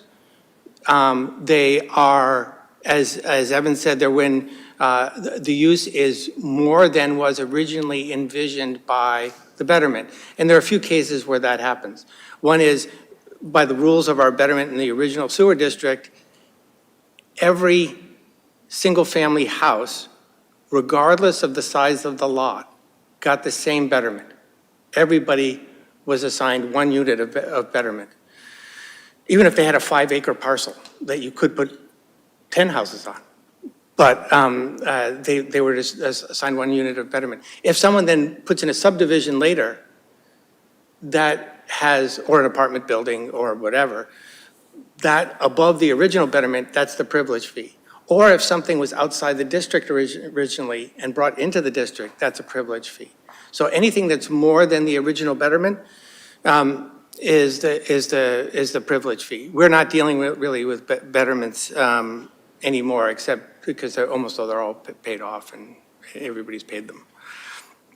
So we can set the privilege fees, and they don't have to be, they're just in dollars. They don't have to be by betterment units. I know that this has been reviewed by council. I don't understand one of the council's comments. In fact, we got contrary wording 4 years ago, so we have to circle back with council on one of those things. But anyway, there's a lot of detail here. And the one final thing that I think we should consider is, which was in the original betterments, you could pay them off over time with your taxes, whether we want to allow betterments, privilege fees to be paid off over time, or whether they have to be paid before the building's occupied. So, and there are a couple ways we could do that. We could, I don't know what's legal or whatever. They could be done in taxes. They could be done in a billing period over time. I don't know but I suspect that a number of applicants might be interested in doing that over time. Thank you, David. So I have a couple of thoughts on that, and then maybe kick it to Evan or the town manager for additional thoughts on where we go from here. At first, I think that having the original betterment that was paid be subtracted from the privilege fee that we assess. But then also that doesn't make sense to me, because I recall before I was on the board, there was a person, a property owner, who wanted to create a home, like an ADU, in a barn on her property.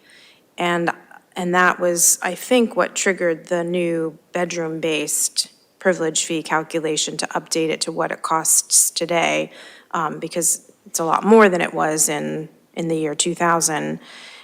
But I don't think it would make sense to then say, if we're gonna have this assessment, then we'll subtract the amount that you originally paid, because let's say there was one bedroom at 14,000 and the original SBU was 12,000, then we're only charging 2,000, unless I misunderstood what you said. And then the second comment I have is, I'm not comfortable with a percentage of the square foot of the parcel rather than the building. And you actually brought it up. What I was thinking is that every single parcel was assessed the same SBU, regardless of whether it was a 1/4 acre with one house or a 5-acre parcel with one house. So those are my initial thoughts on that. Sure. So in your second question, you're right about each house, regardless of parcel size, has the same number, but that's not true of commercial. The original commercial was computed by the size of the parcel. Right. And so that's why I said it should continue to be computed by the size of the parcel, because otherwise all the commercially zoned spaces have paid more proportionately than what we're charging now, and I don't believe that that's fair. And your point's well taken on the subtraction. If a parcel was originally zoned residential and was assigned, let's say it was empty, nothing was on this parcel, it was zoned residential, assigned one sewer unit, they paid that betterment, and then a multifamily home of some size gets put in there. Let's say the privilege fee would be $100,000. The $20,000 or so betterment that they already paid should be subtracted from that. So my subtraction makes sense when the thing is empty, right? Your example, where that woman went from 4 bedrooms to 5, she didn't want to have to pay for 2 buildings. And this board agreed with her that that would be unfair. So we charged her for 5 bedrooms instead of 4, right? And so you could think of that 2 ways. The increment was for 1 more bedroom, but you could also think about the total for 5, subtract 4, which she had already paid, and the increment was one bedroom, right? Am I making sense? Yeah. So I completely agree that it gets a little complicated where the parcel's not empty, and you're, in my mind, subtracting what was there or what was allowed based on the then zoning, and it's changed now. So on our agenda is to approve the new fee schedule. And it sounds like these questions and conflicting opinion from 4 years ago is going to get in the way of that. We have a recommendation from the town engineer, and the board can choose not to approve that, or say that you want to have us try again and come back. Later on tonight, we're hoping to implement that new fee schedule, because there is a mixed-use development that is trying to get a sewer connection. We also have a residential development on the agenda, which isn't as complicated in terms of what we've been discussing, but that's what's ahead of us. So I don't know if there's anything further that Evan had to say in response to some of the feedback we've gotten so far, but I think the recommendation still stands as was, unless Evan tells me otherwise. No, it still stands. I do want to clarify that so the way that the things were calculated previously for sewer betterment units in the bylaw it's the maximum floor area ratio times the lot area divided by 4,000. That would give you the amount of SBUs you need for a commercial property. What I've proposed doing is for privilege fees for a mixed-use property, we tweak that a little bit. Instead of using the lot area, we now just use like the square footage of the commercial area piece of that mixed-use development, rather than the entire lot. That's the only that's the only time that would come into play. For a commercial property, it would still be, that was just a commercial property, it would still be the old calculation. Okay, that makes sense to me, that we're using this for mixed use only. And therefore, I don't think that it's going to be unfair to the original commercial properties that paid the betterment. We're not going to be moving forward with anything different for those properties, correct? Yeah, Okay. we're just trying to clarify mixed use and how we do that piece of it. Okay, thank you. Any other comments, questions from board members, members of the public?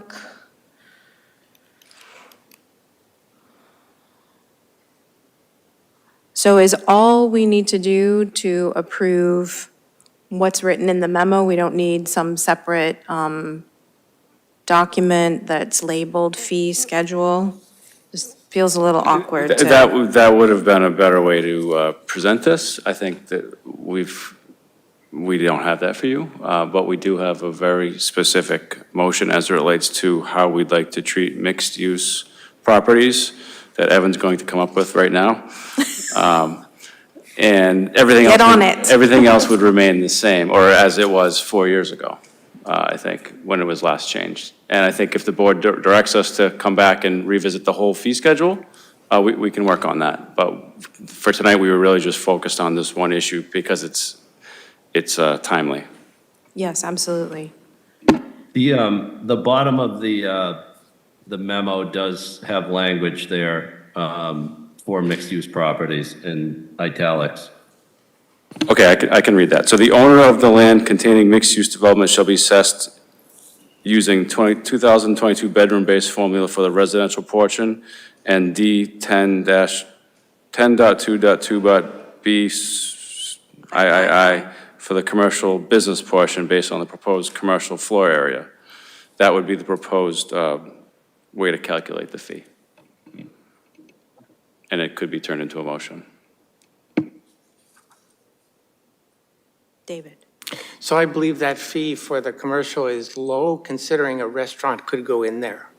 That fee is certainly fair if a retail store goes in there, but we don't differentiate at the time of assigning the privilege fees between a retail store and a restaurant. Or some of the other, I'd say restaurant is one example, the health clubs and things like that also have particularly high discharge, and they'd be assigned a privilege fee that's less than a house. I think that's not fair, and that's why it was based on the parcel size, right? I think we should use the old formula and then prorate it by the size of the building, not do a new formula where only the residential size is correct. And I also think that the other things that I mentioned should be included in fee, in updating the fees. I think we need to be really clear as to how the original betterments factor in here, whether they're subtracted in my verbiage or not, or some other way of managing it. I think we need to be clear about that. I mean, we have several cases that are right in process right now. And I think it's important to also decide whether they can pay these over time or not. So, I think we could do something today for the cases we have outstanding today. But as for the fee schedules, moving forward, I'd like to see these holes filled in. I think Evan did a great job on this. There's just some things that I think remain undone. So David, you're saying that with the mixed use schedule, it might not be fair depending on what business goes into the commercial part of the mixed use? Because the commercial stays the same. It's only the mixed use that we're updating. Yes. Okay. And commercial, well, the memo also a little bit conflates commercial and industrial. But I would just like the existing commercial rate to be prorated by the percentage of building devoted to commercial, and then it's exactly fair, I believe. So, and that's what I would propose that we do for the developments in progress if we don't update the fee schedule today. So Evan, would it make sense, the ones that are on our agenda tonight, to use that strategy to prorate based on the square footage of the commercial in the mixed-use building? Yeah, if that's something the committee feels is the direction they want to go, I don't see why not. I can, if it's something that we want to spend a little more time thinking about, we could see if there's other cities and towns that have done something similar, and kind of, gather more information on that, but I don't see an issue with it. Okay, Fran?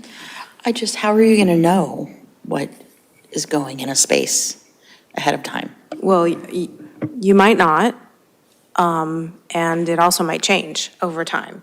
So, Yeah. I mean, that would apply to any property in the sewer district that's already been bettered. Are we going to go back in when they come for a change in use and say, oh, you're changing this from, a shoe store to a restaurant? Well, we're going to make you pay. We're not going to do that. I don't think we are. Maybe a future board would.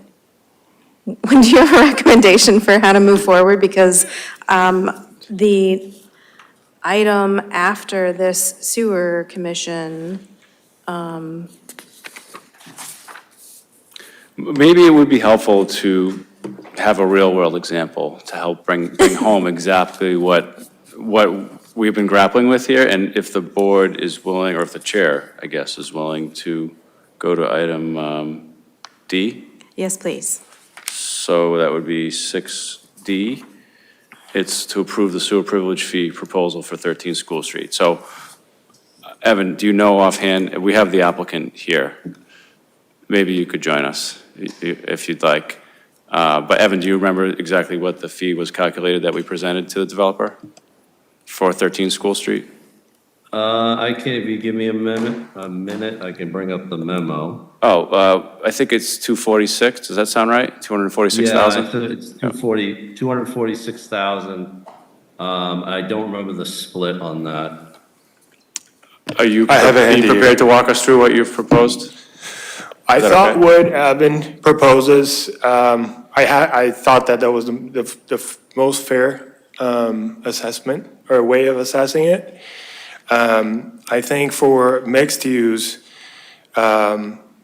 properties, to calculate either residential, you have a formula for the residential, which I think works, but for the commercial, to use the entire lot as your coefficient to calculate is unfair. On this case, for example, we have $134,000 out of the 246 for the residential portion, which is roughly 80% of the building, and 20% of the building, which is the commercial part, is 112,000, roughly, 113,000 rounding up.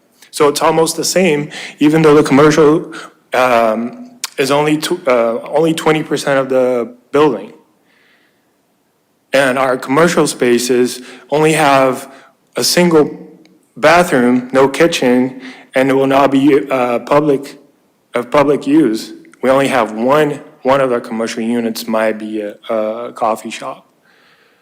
So it's just really unfair that we're paying almost the same fee for the residential and the commercial portion of it, If the residential part of it is a lot more relevant as far as sewer, we have 20-something bathrooms, kitchens, 7 kitchens for the apartments, so we use a lot more sewer than the commercial units. So I think it's really unfair the way this was calculated now. Okay, thank you. Evan, can you quickly calculate what that would be if we used the strategy that David proposed to prorate it? You have it. Never mind, Evan, Yeah. Alex has it. I also have it. Wonderful. So if we're talking, talking $112,822 for the privilege fee for the entire building, and since the building is 20% commercial, I would propose that that fee be 20% of that value. That way, it's completely compatible with all the other people who have paid in. And 20% of that value, if that 20% is an approximate thing, is $22,564. Say that one more time. 22,564?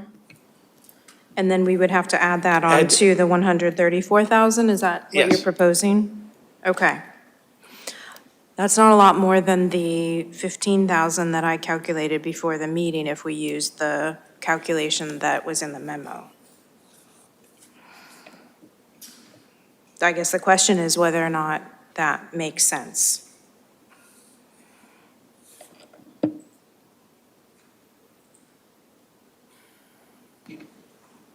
Do you mind if I just ask, Evan, is that check out with what you're thinking here? Yeah, I think so we're saying 112,822 and we're multiplying it by 20%.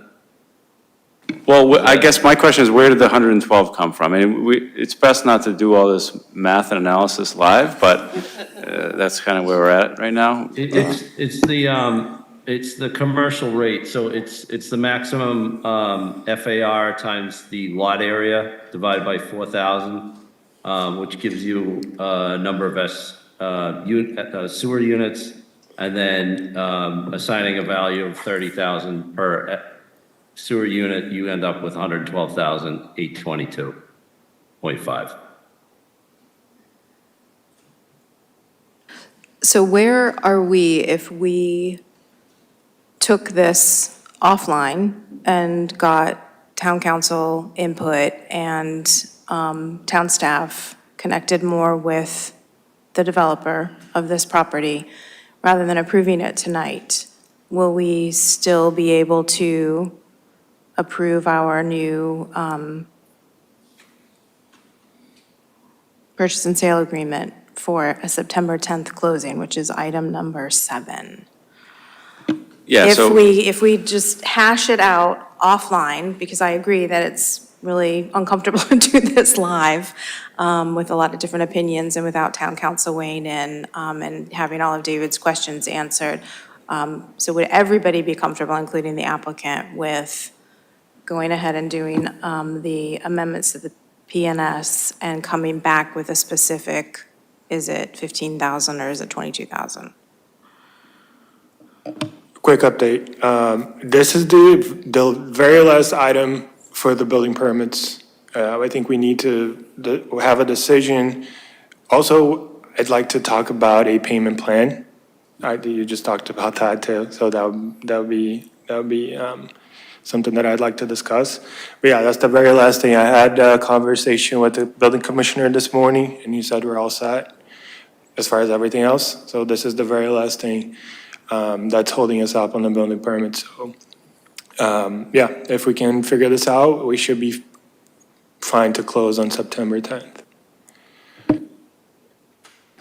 So that's fine with me. I think the summer vacation schedule sort of got the best of us with this on many fronts, and our next meeting isn't scheduled, your next meeting isn't until the 14th, which is after the date for this to be closed on. So it would require us to either change the closing date again for the 5th time, or have an earlier meeting of the select board, which is, out of cycle, and we have a holiday next Monday, or coming up on a Monday, so.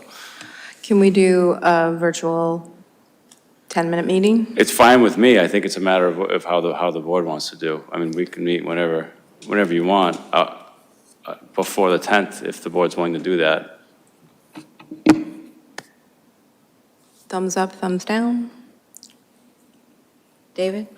I'm happy either way, but also I feel that for 4D here, that we could just figure it out and assign a privilege fee for this particular case and move forward with the policy, right? And the privilege fee, as I compute it, is $156,564. So Evan, that's the 22,000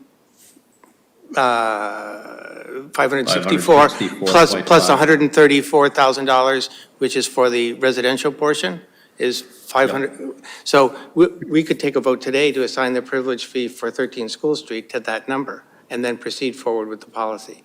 That includes all the other things, that would include everything except for the payment plan, which I think involves finance. So originally betterments were basically added to your taxes. I don't know if that can happen here with privilege fees, or whether we can do a payment plan over a couple of years or whatever. I don't know what the situation is for that. That involves a little bit of research for a couple of developers, right? I don't know if we can settle that today. To me, it requires more input, but we could certainly set the privilege fee, in my opinion. Okay. I think we could also set a payment schedule, because we're the sewer commissioners, right? Alex, and then Fran.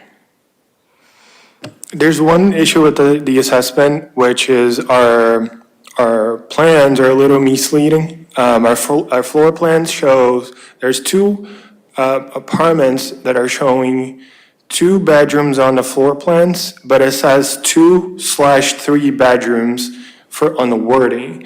So Evan calculated using 3 bedrooms instead of 2 for those 2 apartments.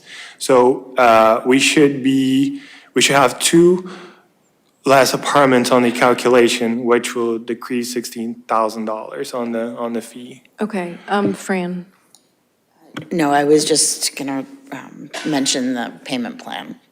Okay, Yeah. I think what I'm most comfortable with is taking it offline to get that correction made, rather than approving a specific amount tonight. And then we'll call a virtual 10, 15-minute meeting to approve it, and that will happen before September 10th. Okay. On the payment plan, ideally, we would have something similar to what you mentioned for the betterment fee. Again, you said that you don't know that can be done for privilege fees. But on a developer standpoint, I'd like to pass that on to the people that are going to be buying these condos, right? Because they're going to be the ones privileged by the sewer. So just something to keep in mind, all right? Thank you. Thank you so much. Can I Yep. ask Alex a question? What was the purpose of doing the 2 or 3 bedrooms per unit? That was on our initial layout planning. It probably just got forgotten. It was just forgotten there, the wording. Initially we wanted to do 3 bedrooms, and then I think the architect just put, the option of doing 2 or 3 bedrooms. But we ended up just doing 2 bedrooms for those bigger apartments. So it was, something that was just forgotten there, I'd say. Okay. Yeah, I mean, from my standpoint, I had to use the total. Yeah, we can finish this offline, Evan. All right, thank you. So we are back to A, then. Unfortunately. Thank you, Alex. Which is approve or not to approve? That is the question. The sewer privilege fee schedule. I would recommend that we push this to a future meeting. Sounds good, and Pam is in agreement. Okay, thank you. All right, so can we move to B, request for memorandum of agreement for sewer privilege fees for 29 School Street, which is Yes, so this is, also a property just down the street from the property we were just discussing. The applicant is here as well.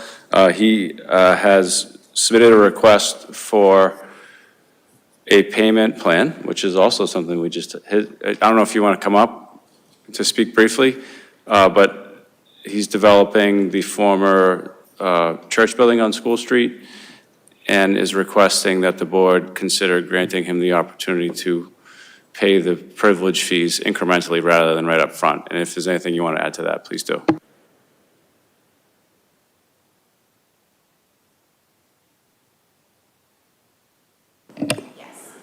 Yes, good evening. When I purchased that property at 29 School Street, I never heard of fee. And then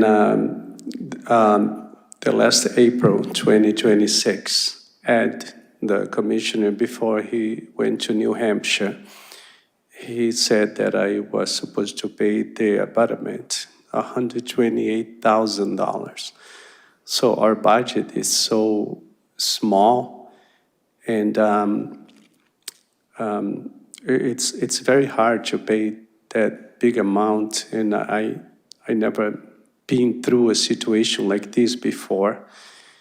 And I'd like to hear from you what you can do for me, to help me with this situation. Thank you. Lisa, do you need a name and address for the minutes, or do you have that? You're good. Okay, so thank you for that. Are you looking for a payment plan similar to our previous applicant? Yeah, payment plan, but also is that possible to do less instead of 128K? Do we have information on what the original betterment was that the church paid? And whether or not it makes sense, David suggested to subtract that? I think that certainly makes sense. It's the incremental value being added. I don't have that. We weren't able to track that down today, what they initially paid. So if the board is amenable to that and also looking at a way to structure payments differently than paid all up front, we can plan to come back with a recommendation. I think the initial proposal on the agenda was to develop a memorandum of agreement, which the board has done in the past with other developers. You mentioned Primrose as one of them. So the agreement states out when it is to be paid and other conditions that the board wants. So that was the instrument that I was proposing to use here. And I still think that's a path forward for us, and we can work on that if you'd like us to. Yeah, I think that makes sense, both the payment plan and also looking at what was originally paid for the betterment of the property. Are there any other comments from board members? David? So I just want to say, I know $128,000 is a lot of money, but if you were building a septic system, it would cost you almost that, right? About the same. If you have 4 apartments in there, I forget. 6 apartments. 6 apartments. So 6 apartments would definitely cost you over $100,000 for a septic system if you had the room for it, but you probably don't have the room for it. So I'm just saying that's not an unfair amount, and we specifically set it to that amount. I do agree that we need to look into, so the church would have paid some of this already, and so I believe that we need to subtract that from this amount. And I don't know how that would have been computed at the time. I'm guessing that they would have gotten the commercial formula, but I don't know. So we need to look that up. All right, so I think, do you need a motion or just direction from the board to draft a memorandum of agreement for this property? If there's no one, I think a motion would be helpful. Thank you. So I move that the board direct the town manager to develop a memorandum of agreement for the sewer privilege fees at 29 School Street. Second. Any further discussion? All right, all in favor, say aye. Aye. And any opposed? Any abstentions? All right, we will work on that, and the town manager will be back in touch with you. Thanks for so coming in much. tonight. Thank you, I appreciate it. Sure. Thank you. All right, and item C in this agenda section is approve next steps for establishing a sewer commission appointed by the select board. And according to my notes, we have already seen the updated lists of responsibilities and recommendations from David. And I think that we discussed at our last meeting that David would develop a bylaw to bring to town meeting together with council. David, do you have anything else you want to add? No, that's my recollection as well. Any further comments from board members about anything to adjust? I would like to note that in the future, for an agenda item, I would like to have a discussion about developing a privilege fee waiver policy among the board, since we are retaining that, that responsibility. So, something to look forward to. And I guess we just need a motion. Do you want to make that, David? I move that we move forward drafting, that the board allow me to move forward to draft a bylaw with council establishing a sewer commission appointed by the select board. Second. All right, any further discussion from board members or comments from the public about this? Okay, so we'll take a vote. All in favor, say aye. Aye. Any opposed? Any abstentions? That is approved unanimously. Thank you, David. And item number 7 is to approve the 4th and 5th Amendment to the purchase and sales agreements for 3 and 13 School Street. This was the property that we were just discussing. Just as a reminder, for context, the town issued an RFP for a developer to buy these, and Alex Mota, who was here earlier, was the most advantageous proposal. We received approval from town meeting to complete the sale, and he, as mentioned, is working through the different conditions in the purchase and sales, and has requested an extension to be able to complete them. And these 2 amendments would implement that revised closing date, and I recommend that the board authorize me to sign them. Thank you. Any discussion? I will accept a motion. David? I move to approve the 4th and 5th amendments to the purchase and sales agreements for 3 and 13 School Street. Second. All right, it's been moved and seconded. All in favor, say aye. Aye. Any opposed? Any abstentions? All right, that passes unanimously. And our next item, number 8, is to approve the development agreement for 3 School Street. I'd request that we postpone this. This may be the document that we can use to implement some of the work we just discussed in terms of incorporating the privilege fee. And I'd request that if it's not, I still think we could bring it forward to that meeting that the board agreed to call next week or soon after. Okay, that sounds good. Thank you. So number 9 is to discuss and approve the Central Middlesex Regional Stormwater Coalition. Evan, our town engineer, is going to discuss what this is briefly and why he thinks we should sign on. Yeah, so the Central Massachusetts Regional Stormwater Coalition is a group of around 30 different municipalities. I know Concord is in the process of joining on.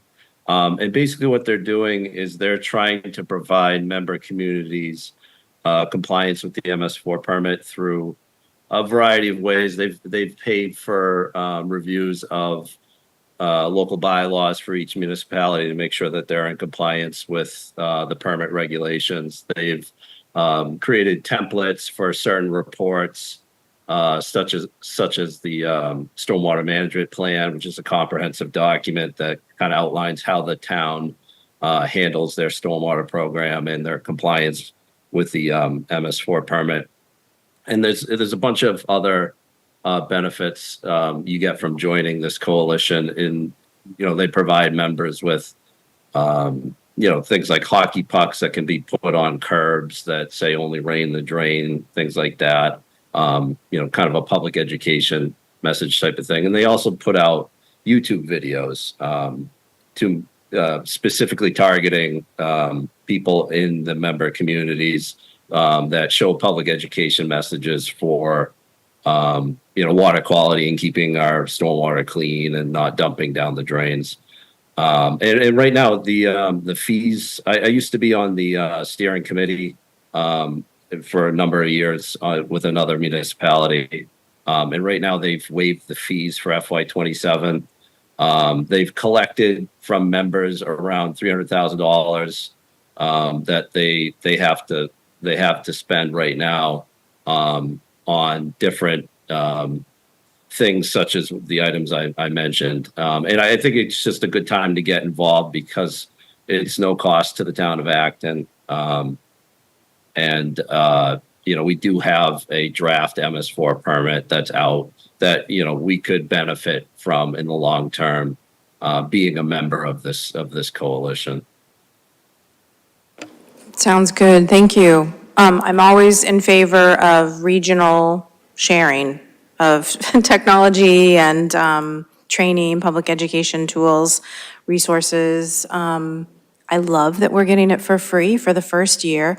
I have a question about whether or not the board would need to vote to continue membership annually, or is this something that we're just going to anticipate that we maintain our membership going forward? It may have to be an annual thing. I'm not sure how the IMA is spelled out, whether or not it's like a 5-year term or something like that, or a 3-year term. But it may be something you have to end up voting on annually to renew it. Yes, it's 5 years. So I think we'd be good for 5 years if the board supports it. Okay, thank you. Any other comments from board members? Okay. Well, I will accept a motion to approve this. David? Thank you, Evan. I move to approve that the town join the Central Middlesex Regional Stormwater Coalition. I will second that. And it's been moved and seconded to approve this agreement. All in favor, say aye. Aye. Aye. Any opposed? And any abstentions? So that passes unanimously. Thank you. Thank you. It's still free, even though your services are free. All right, so our next agenda item is number 10, to discuss next steps to sustainable funding approach to stormwater management. I wanted to note that this is the Select Board's third short-term goal. It's a very important issue. You probably noticed that yesterday during the torrential downpours around town and lots of water in the streets. A lot of our stormwater infrastructure is extremely old, and it is critical that we maintain it and even replace some of it so that we are protecting our water quality and also our groundwater recharge, since in the town of Acton, we depend on groundwater for drinking water. It also is critical to maintain to prevent flooding and erosion. Storm intensity and frequency has been increasing dramatically in recent years. One thing that I would like to point out is I'm going to attempt to put the notion that our stormwater maintenance has been neglected to rest. So municipalities around the state and the nation are grappling with these same issues of rising costs and increasingly strict regulations, and also increasing amounts of impervious surfaces. So Our infrastructure not only is aging, but some of it is probably a century old. And there's a difference between maintenance and replacement. So we are maintaining our infrastructure. Maybe we could have done a better job, but once metal culverts are rusted out, once stone culverts that were built 100 years ago when there was a lot fewer vehicles on the road, the vehicles were not as heavy. Once that starts to crumble, there's a point at which we can no longer repair it, and it needs to be replaced. I also want to point out that the regulations are becoming more stringent. So the Clean Water Act was passed about 54 years ago, and Acton's first MS4 permit was not issued until 2003. And our Chapter U bylaw was adopted in 2010 and 2015. So this is sort of creeping up on us after a lot of the infrastructure was built. And some of the increased regulations are, for example, the state and the federal governments would like us to design infrastructure like culverts for wildlife passage. There are lower land disturbance levels. We have to update precipitation data. And design and permitting is also expensive, as well as the construction. Enforcement is another expense. And we're actually expecting even more updates to come with stormwater regulations. And the report that RAC prepared for us last year pointed out that they expect that we'll have to update our Chapter U and Chapter X bylaws and even our stormwater management plan with those updates to the stormwater regs. We have been spending from the general fund. There's a dedicated revolving fund annually between, according to the RAC report, $64,680 and $188,609 annually. And I think that the logical next steps for us would be to proceed with a feasibility study because the RAC report, board member comments when they presented their report to us last December, and also public comments have indicated that a utility seems to make sense, but there are a lot of questions still that need to be answered, and I think a feasibility study would help us answer those questions. And finally, I want to just acknowledge the RAC is continuing to work on this, bringing value to the town. They are meeting on Thursday, and one of the things that they will be discussing is an implementation of managing a program and how that can be cost effective, how it can be less administrative costs. And they're also going to be reviewing some public education materials and tabling at Oktoberfest. So I appreciate their work to help the engineering department with updating the stormwater management plan and do some public outreach because that's a requirement of our MS4 permit. So definitely looking for board member comments about the next steps and what you think. We do have a new member who was not participating in our December discussion, but that was sort of the sense that I got, that board members and the public were thinking that it makes sense to go down this road. And I want to apologize, final thing that I'll say right now, is we haven't discussed this since December. And the reason for that is because then Chair Dean Charter and the town manager and I decided that to discuss it and move forward with next steps in the time leading up to town meeting would probably cause a lot of confusion among members of the public, thinking that maybe this was going to be on the town meeting agenda in May, and we wanted to wait until that passed so that we could not have that confusion.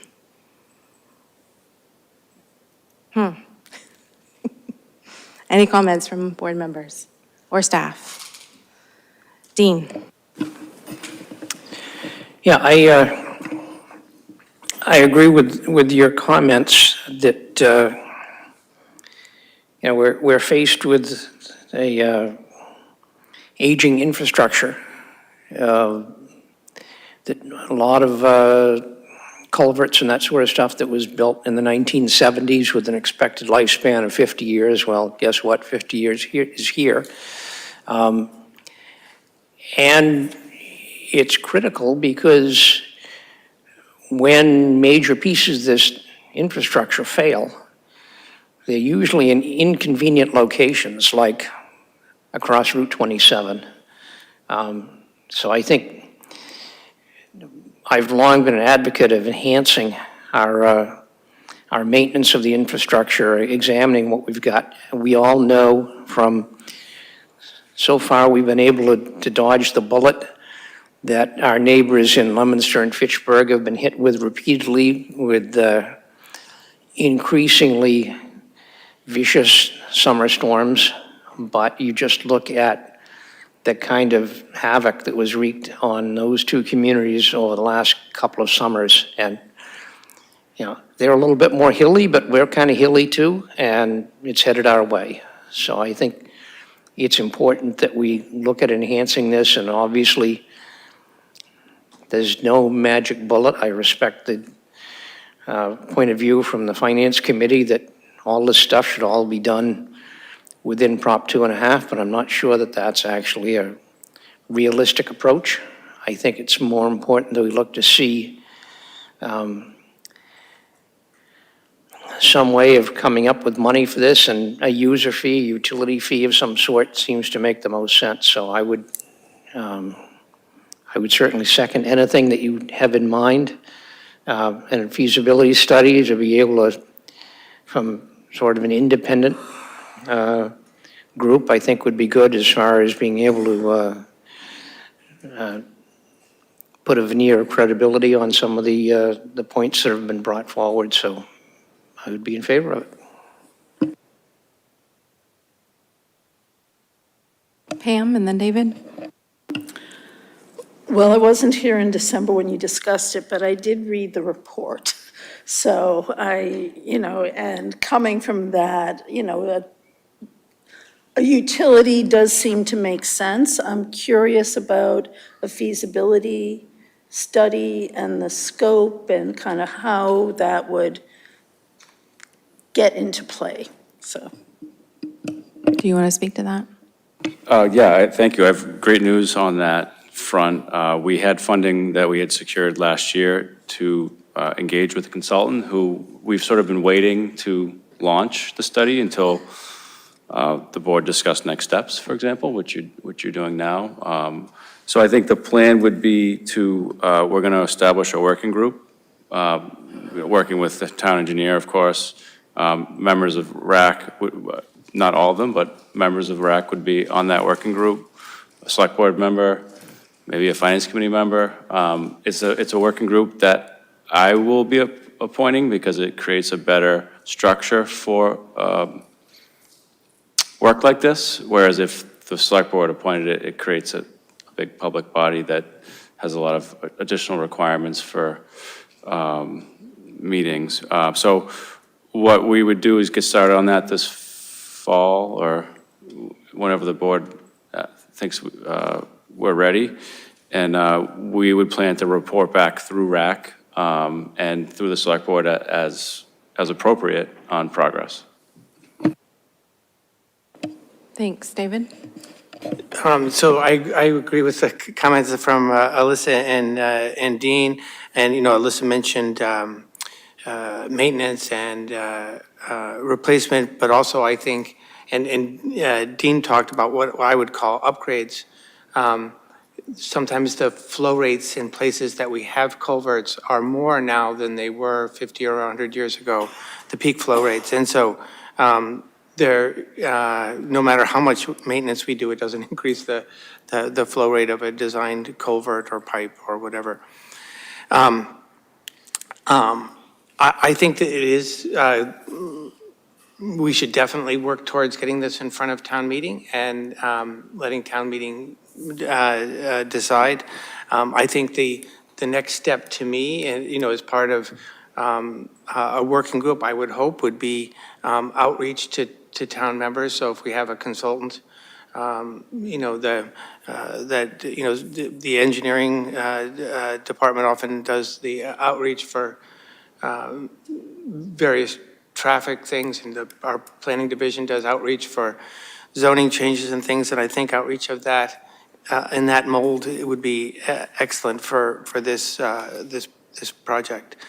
I also want to talk a little bit about the FinCom being for or against this, and if, with the chair's permission, the vice chair for the finance committee could comment. I go to almost every finance committee meeting. I distinctly remember when they discussed this. As I remember, there were a couple people on the finance committee that spoke against this strongly, and there were a couple of people at the finance committee that spoke for it. The ones who spoke for it particularly liked the directed revenue, that it was basically a fee which served a specific purpose, and a couple of finance committee members were were very much in favor of that. However, I don't remember anybody voting. And the fact that I'm not sure whether the finance committee member that spoke at the beginning of the meeting was speaking for himself or the committee. I don't remember the committee ever taking a stand. I don't know whether the vice chair ever remembers a stand, a vote being taken. But I don't remember a vote being taken. So I don't believe there has been a stand taken by the finance committee. They may not be in favor, but I don't know whether they'd be in favor or not. But I don't think that they've taken a stand so far as an official step. Anyway, I think this is definitely worth moving forward with, getting outreach, getting feedback, tweaking a proposal for town meeting, and getting it in front of the voters. I have no comment, but I'm in complete agreement. Okay, I love that comment. Yeah, I'm glad that you mentioned that, David, because I was very surprised to hear that during resident concern, because I have not heard a vote being taken, and I have good news to report that the chair of the RAC and I met with the chair of the Finance Committee, and the chair of the Finance Committee is very eager to have RAC come and present information on the stormwater next steps, the funding mechanism. As you recall, David, the original presentation from RAC was last May, like 2025 May, and that was sort of a dry run for their public forum, because it was actually your suggestion, because the RAC would have the benefit of hearing questions and anything in their presentation that was confusing, and also some diverse opinions to prepare for that public forum, which happened in November of 2025. And then the report came out in December, and a presentation was made to the select board, but I don't recall any conversation happening among the finance committee members. And at town meeting, there was a specific position noted during the capital article, and I have checked with a couple of finance committee members thinking maybe they took a vote during the pre-town meeting and was told no. So I'm very glad that the chair of the finance committee is eager to get RAC to present, because there needs to be additional outreach and education. And you're obviously welcome to come and share any thoughts that you have on this, Mr. Vice Chair. But just before you do, some of the comments that were made by public members, either at the public forum or at the presentation to the select board, I remember one very specific, and I wrote it down. Let me see if I can find it in my notes. I think that, my goodness, where is it? You might have to start if I can't find it. I think that members of the public were very interested in having an equitable way to pay for stormwater. That was a comment that was heard in the survey, at the forum, and also at the select board presentation and discussion, because in the general fund, it's based on your property taxes, the value of your property, which is totally and completely disconnected to how much stormwater you're putting into the system. Oh, someone said it doesn't reach the value proposition to justify $1 million out of the general fund. That was the other comment, besides the public wanting an equitable structure. So I just wanted to remind everybody that that was said during our December meeting. Go ahead, sir. Thank you for the re-invitation. Memory does serve you right. The first discussion of this was last May, and the Finance Committee was delighted to have RAC come bounce ideas off of us. And I recall the discussion of, boy, this is great. We should encourage more people to come visit us sooner rather than later, because there's always a rush in the, late winter, getting ready for town meeting, and we've got to process way too many things in too little time. So different opinions were expressed at that meeting. One of the things that I can share with you as a fact is, since that meeting, we've had turnover. We now have new members of the Finance Committee. So it is accurate that we have not voted a specific policy yet. There are members who have expressed strong opinions on this issue. But if the Finance Committee needs to form an opinion, we also have an education process here. We got new members who have to come up to speed. So in the spirit of, can we find a middle ground where, as my wife told me before I came here tonight, play nice with the other kids. And I'm gonna try to do that, dear. She's watching. Let me suggest that the issue that will help clarify, when are we doing this out of the town budget? When do we need a debt exclusion? When do we do this out of a special fund? Will be an important issue, because I think what the members of the Finance Committee are trying to understand is this a one-off for stormwater, or is this a new model for other things in the budget? And I will observe that there are a lot of people in the town who hate fees. They see them as a hidden tax that they didn't get a chance to vote on. So this is not just the Finance Committee being ornery by itself.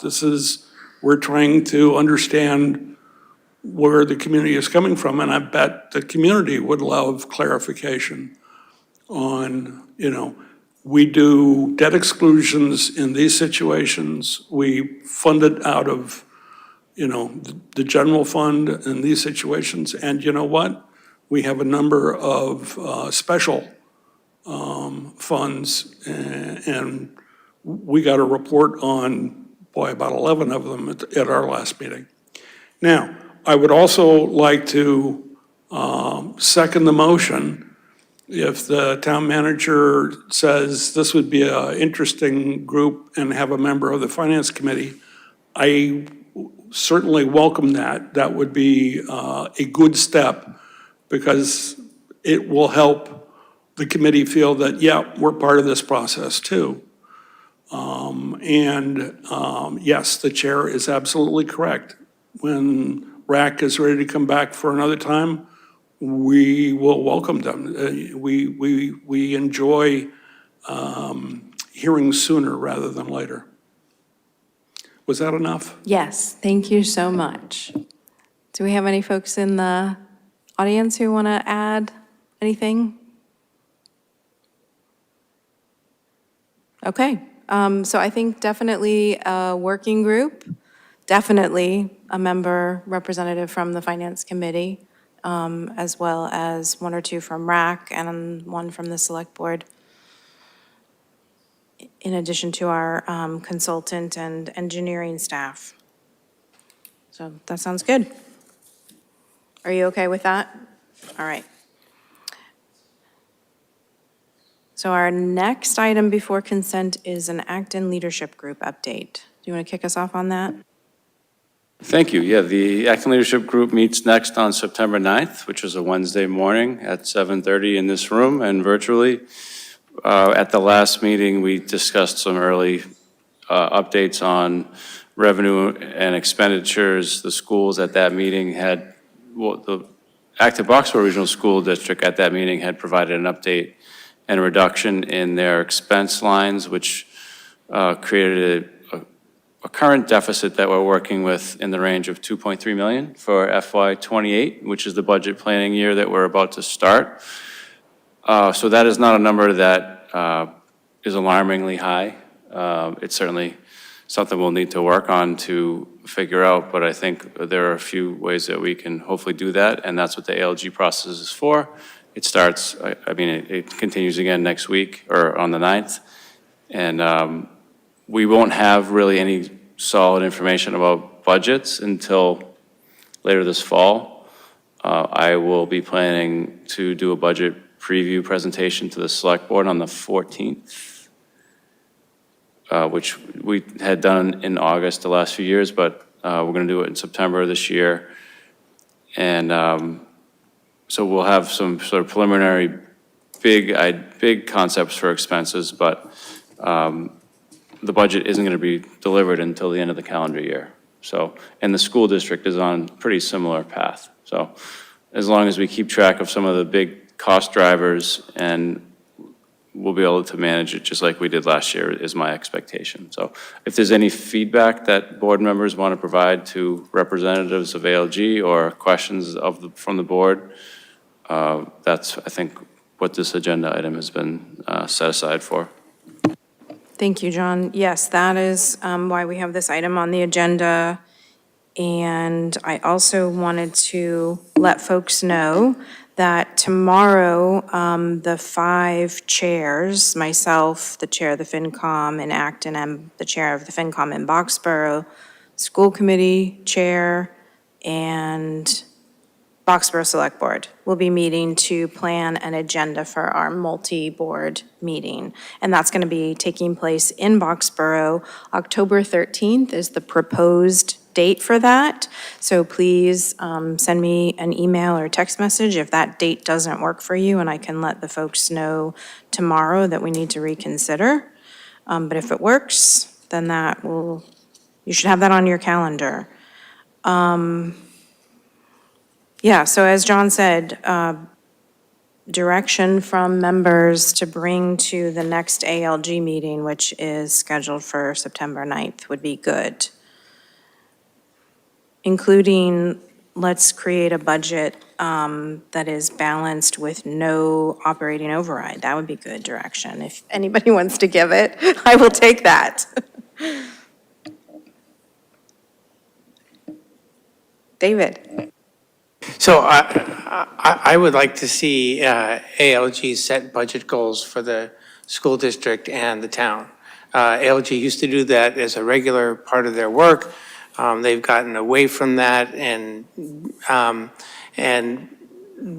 basically the ALG process was delayed so much every year for the past couple of years that the select board and school committee had to tell the town manager and the superintendent respectively, please create a draft budget, with this goal. And we did that last year because ALG hadn't established any goals, and the year before. And so I'm hoping that this year ALG can get back to establishing those budget goals, and then we can see, based on the early budgets at the, in November, December, whenever they are, what issues that creates, or and then move forward from there in adjustments.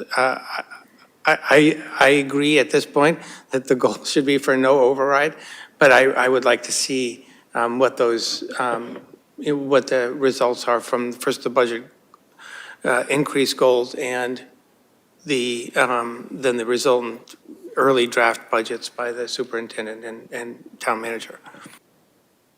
Thank you. And I think the Finance Committee is meeting tomorrow evening? Is that correct? So hopefully we'll get them to discuss that as well for the chair and the vice chair, no. Well, you and Roland can put your heads together and maybe bring that to our next ALG meeting. Okay, well, maybe you can say that during public comment, David. Any other comments from board members? I agree is always a good comment, which I rarely get. Yes, Pam? I guess, and I'm not sure if this is what you're saying, I'm not sure, but I do think that in terms of moving, at this point, working on an assumption that we are not going to be having an override is very important. Okay. Until, I would rather work on that assumption than on an assumption that we are going to at this point, until we know we have to have an override. Hopefully not for another couple of years. Dean? Yeah, I think I agree with Pam that it's going to be a really high bar for me to get behind a general operating override unless there's some really overwhelming evidence that we need it. And, so far I haven't seen that. It's still early days, obviously, but I think there are more important projects that we should be focusing our energies on than going for a Prop 2.5 override. And I think likewise, even for the schools, although I don't want to speak for them, but they've got a lot of stuff they have to settle out over the next year with all the changes that they've made, which are pretty dramatic. So, yeah, I'd be very skeptical that I would back an override based on what I know right now. Thank you. David? One of the good things that's going on with both entities is both entities have very robust free cash in E&D this year, which helps with capital spending and therefore relieves some budget pressure. And I also just want to mention that at Thursday's school committee meeting, the finance director for the district shared the projections for the Acton assessment and also the Boxborough assessment, but I was just playing around with the Acton assessment reductions that are a result of the negotiations, and John mentioned the $1 million, or someone mentioned the $1 million, maybe it was Greg. So I added up for not only this fiscal year, but the next 4 years, because we didn't have the FY32 comparison in ALG multi-year financial plan. But adding up those savings is just over the 4 years, $7,591,000. So I know that the Finance Committee, subcommittee that is addressing that multi-year deficit is going to be happy with the fact that we've already knocked down $7.5 million from that, that deficit that they are grappling with. And, in addition to that reduction over the years, because we use very conservative projections, and we're keeping state aid and local receipts, investment income level rather than showing an increase. When those increases happen, that's just going to bring the deficit down even more. Be brief, because this is our ALG update. You get your own. I know. The one watch out is question 5 on the November ballot, which would limit how much the state can raise in taxes, which could have a dramatic impact on not only Chapter 70, but unrestricted local aid. And I think we would all behoove ourselves to do the calculations, because there's a lot of public education needs to happen between now and November 3rd. A poll taken by Channel 5 last week said if the election were held today, question 5 would pass by a wide margin, and therefore it's problematic. So we're doing our job the way we should. We may or may not be able to count on the state to do the job that it's done if question 5 passes. Thank you for that. And if you haven't already, I will expect a letter to the editor from you on that topic. And I think we're ready for the consent agenda. One more thing from John? Just a note on one of the items on the consent agenda before you go through it. 18, the second bullet.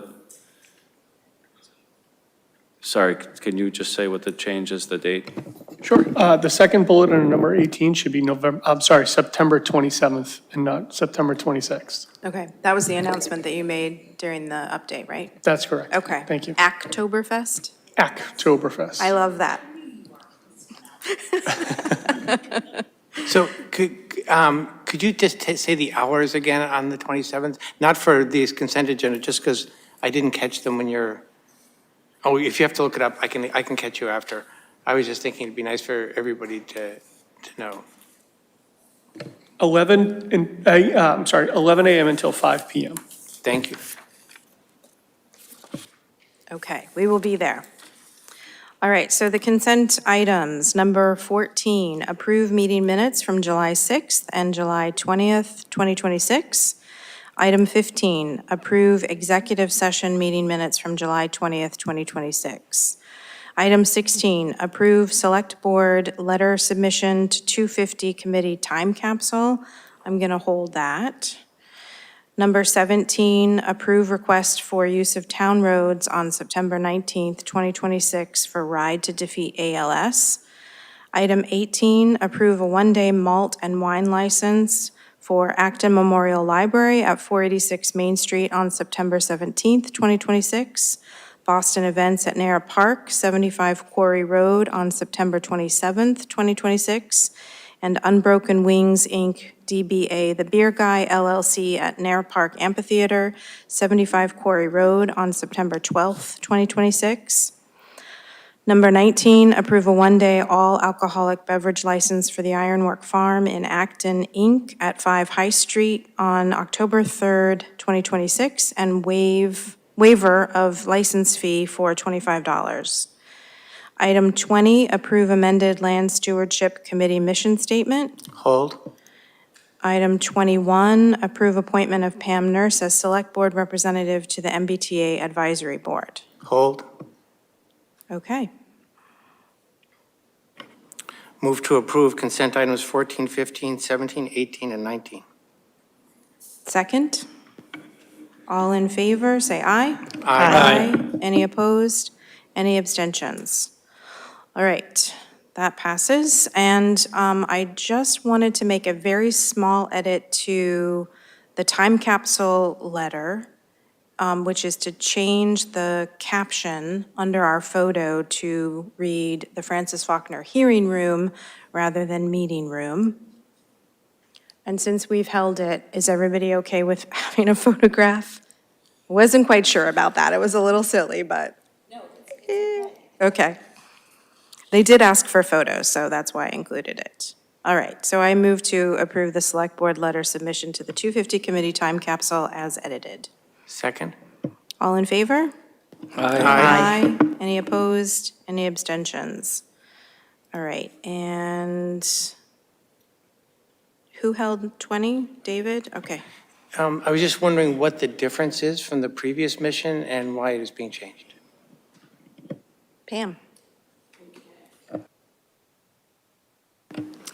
Some of it is just to bring things up to date, so using the right names of departments or divisions or town staff.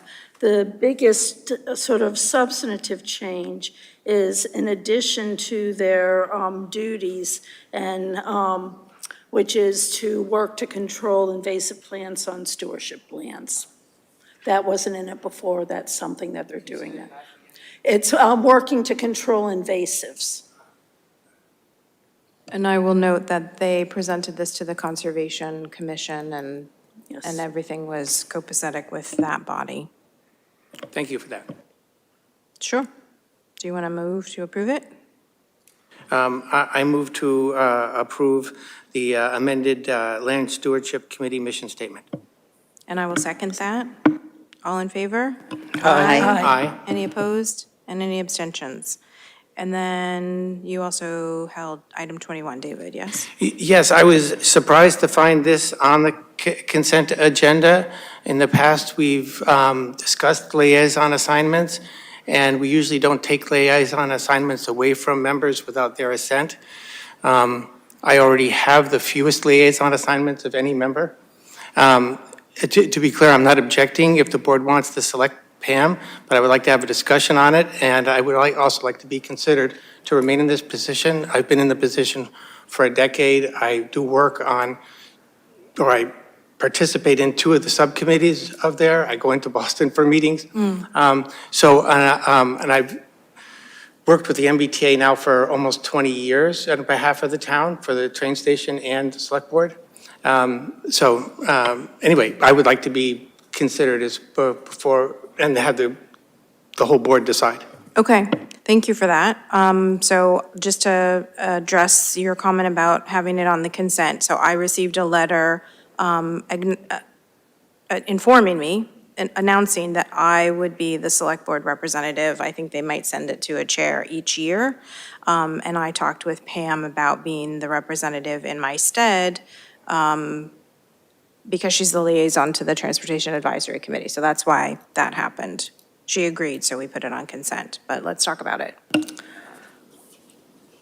David, the only reason, so when Alyssa brought it to me, I thought it fit in with being the liaison to the Transportation Advisory Committee. I was not aware of your history with that committee, and I am very happy for you to continue your work with them. I appreciate that. I'm happy to discuss it if you would want it. If you're indifferent, I would love to remain as our representatives on the advisory board. But I'm open to counter opinions, obviously. Maybe one thing we could talk about is having you come and do an update to the to TAC now and then. Oh, that would be great. Yeah, I think that's important because that was one of the things that was in the back of my mind was the fact that TAC had come to the board asking for some direction. And one thing that I think we all agreed would be good for them to expand their work beyond sidewalks and intersection to a lot of public transportation issues, in addition to walkability and bicycle lanes, et cetera. So, reports from David to the TAC on a regular basis. Is there any reason that there can't be more than one member attending meetings? Like, obviously not a quorum, but. No, anybody can attend an advisory board meeting. It's a public meeting. It's just who votes on behalf of the town. Okay, all right. And the biggest vote, frankly, is approving the MBTA's budget, which used to be an enforceable thing. If the advisory board didn't approve it, it was stopped. It's now truly advisory. Okay. And so there are not any other votes. I do participate in the commuter rail subcommittee and the energy and environment, the T's energy and environment subcommittee as well. All right, are you okay with that? Do you want to make a motion? Yes, could move to have David Martin be the representative to the MBTA Advisory Committee. Second. All right, it's been moved and seconded. All in favor? Aye. Aye. Any opposed? And any abstentions?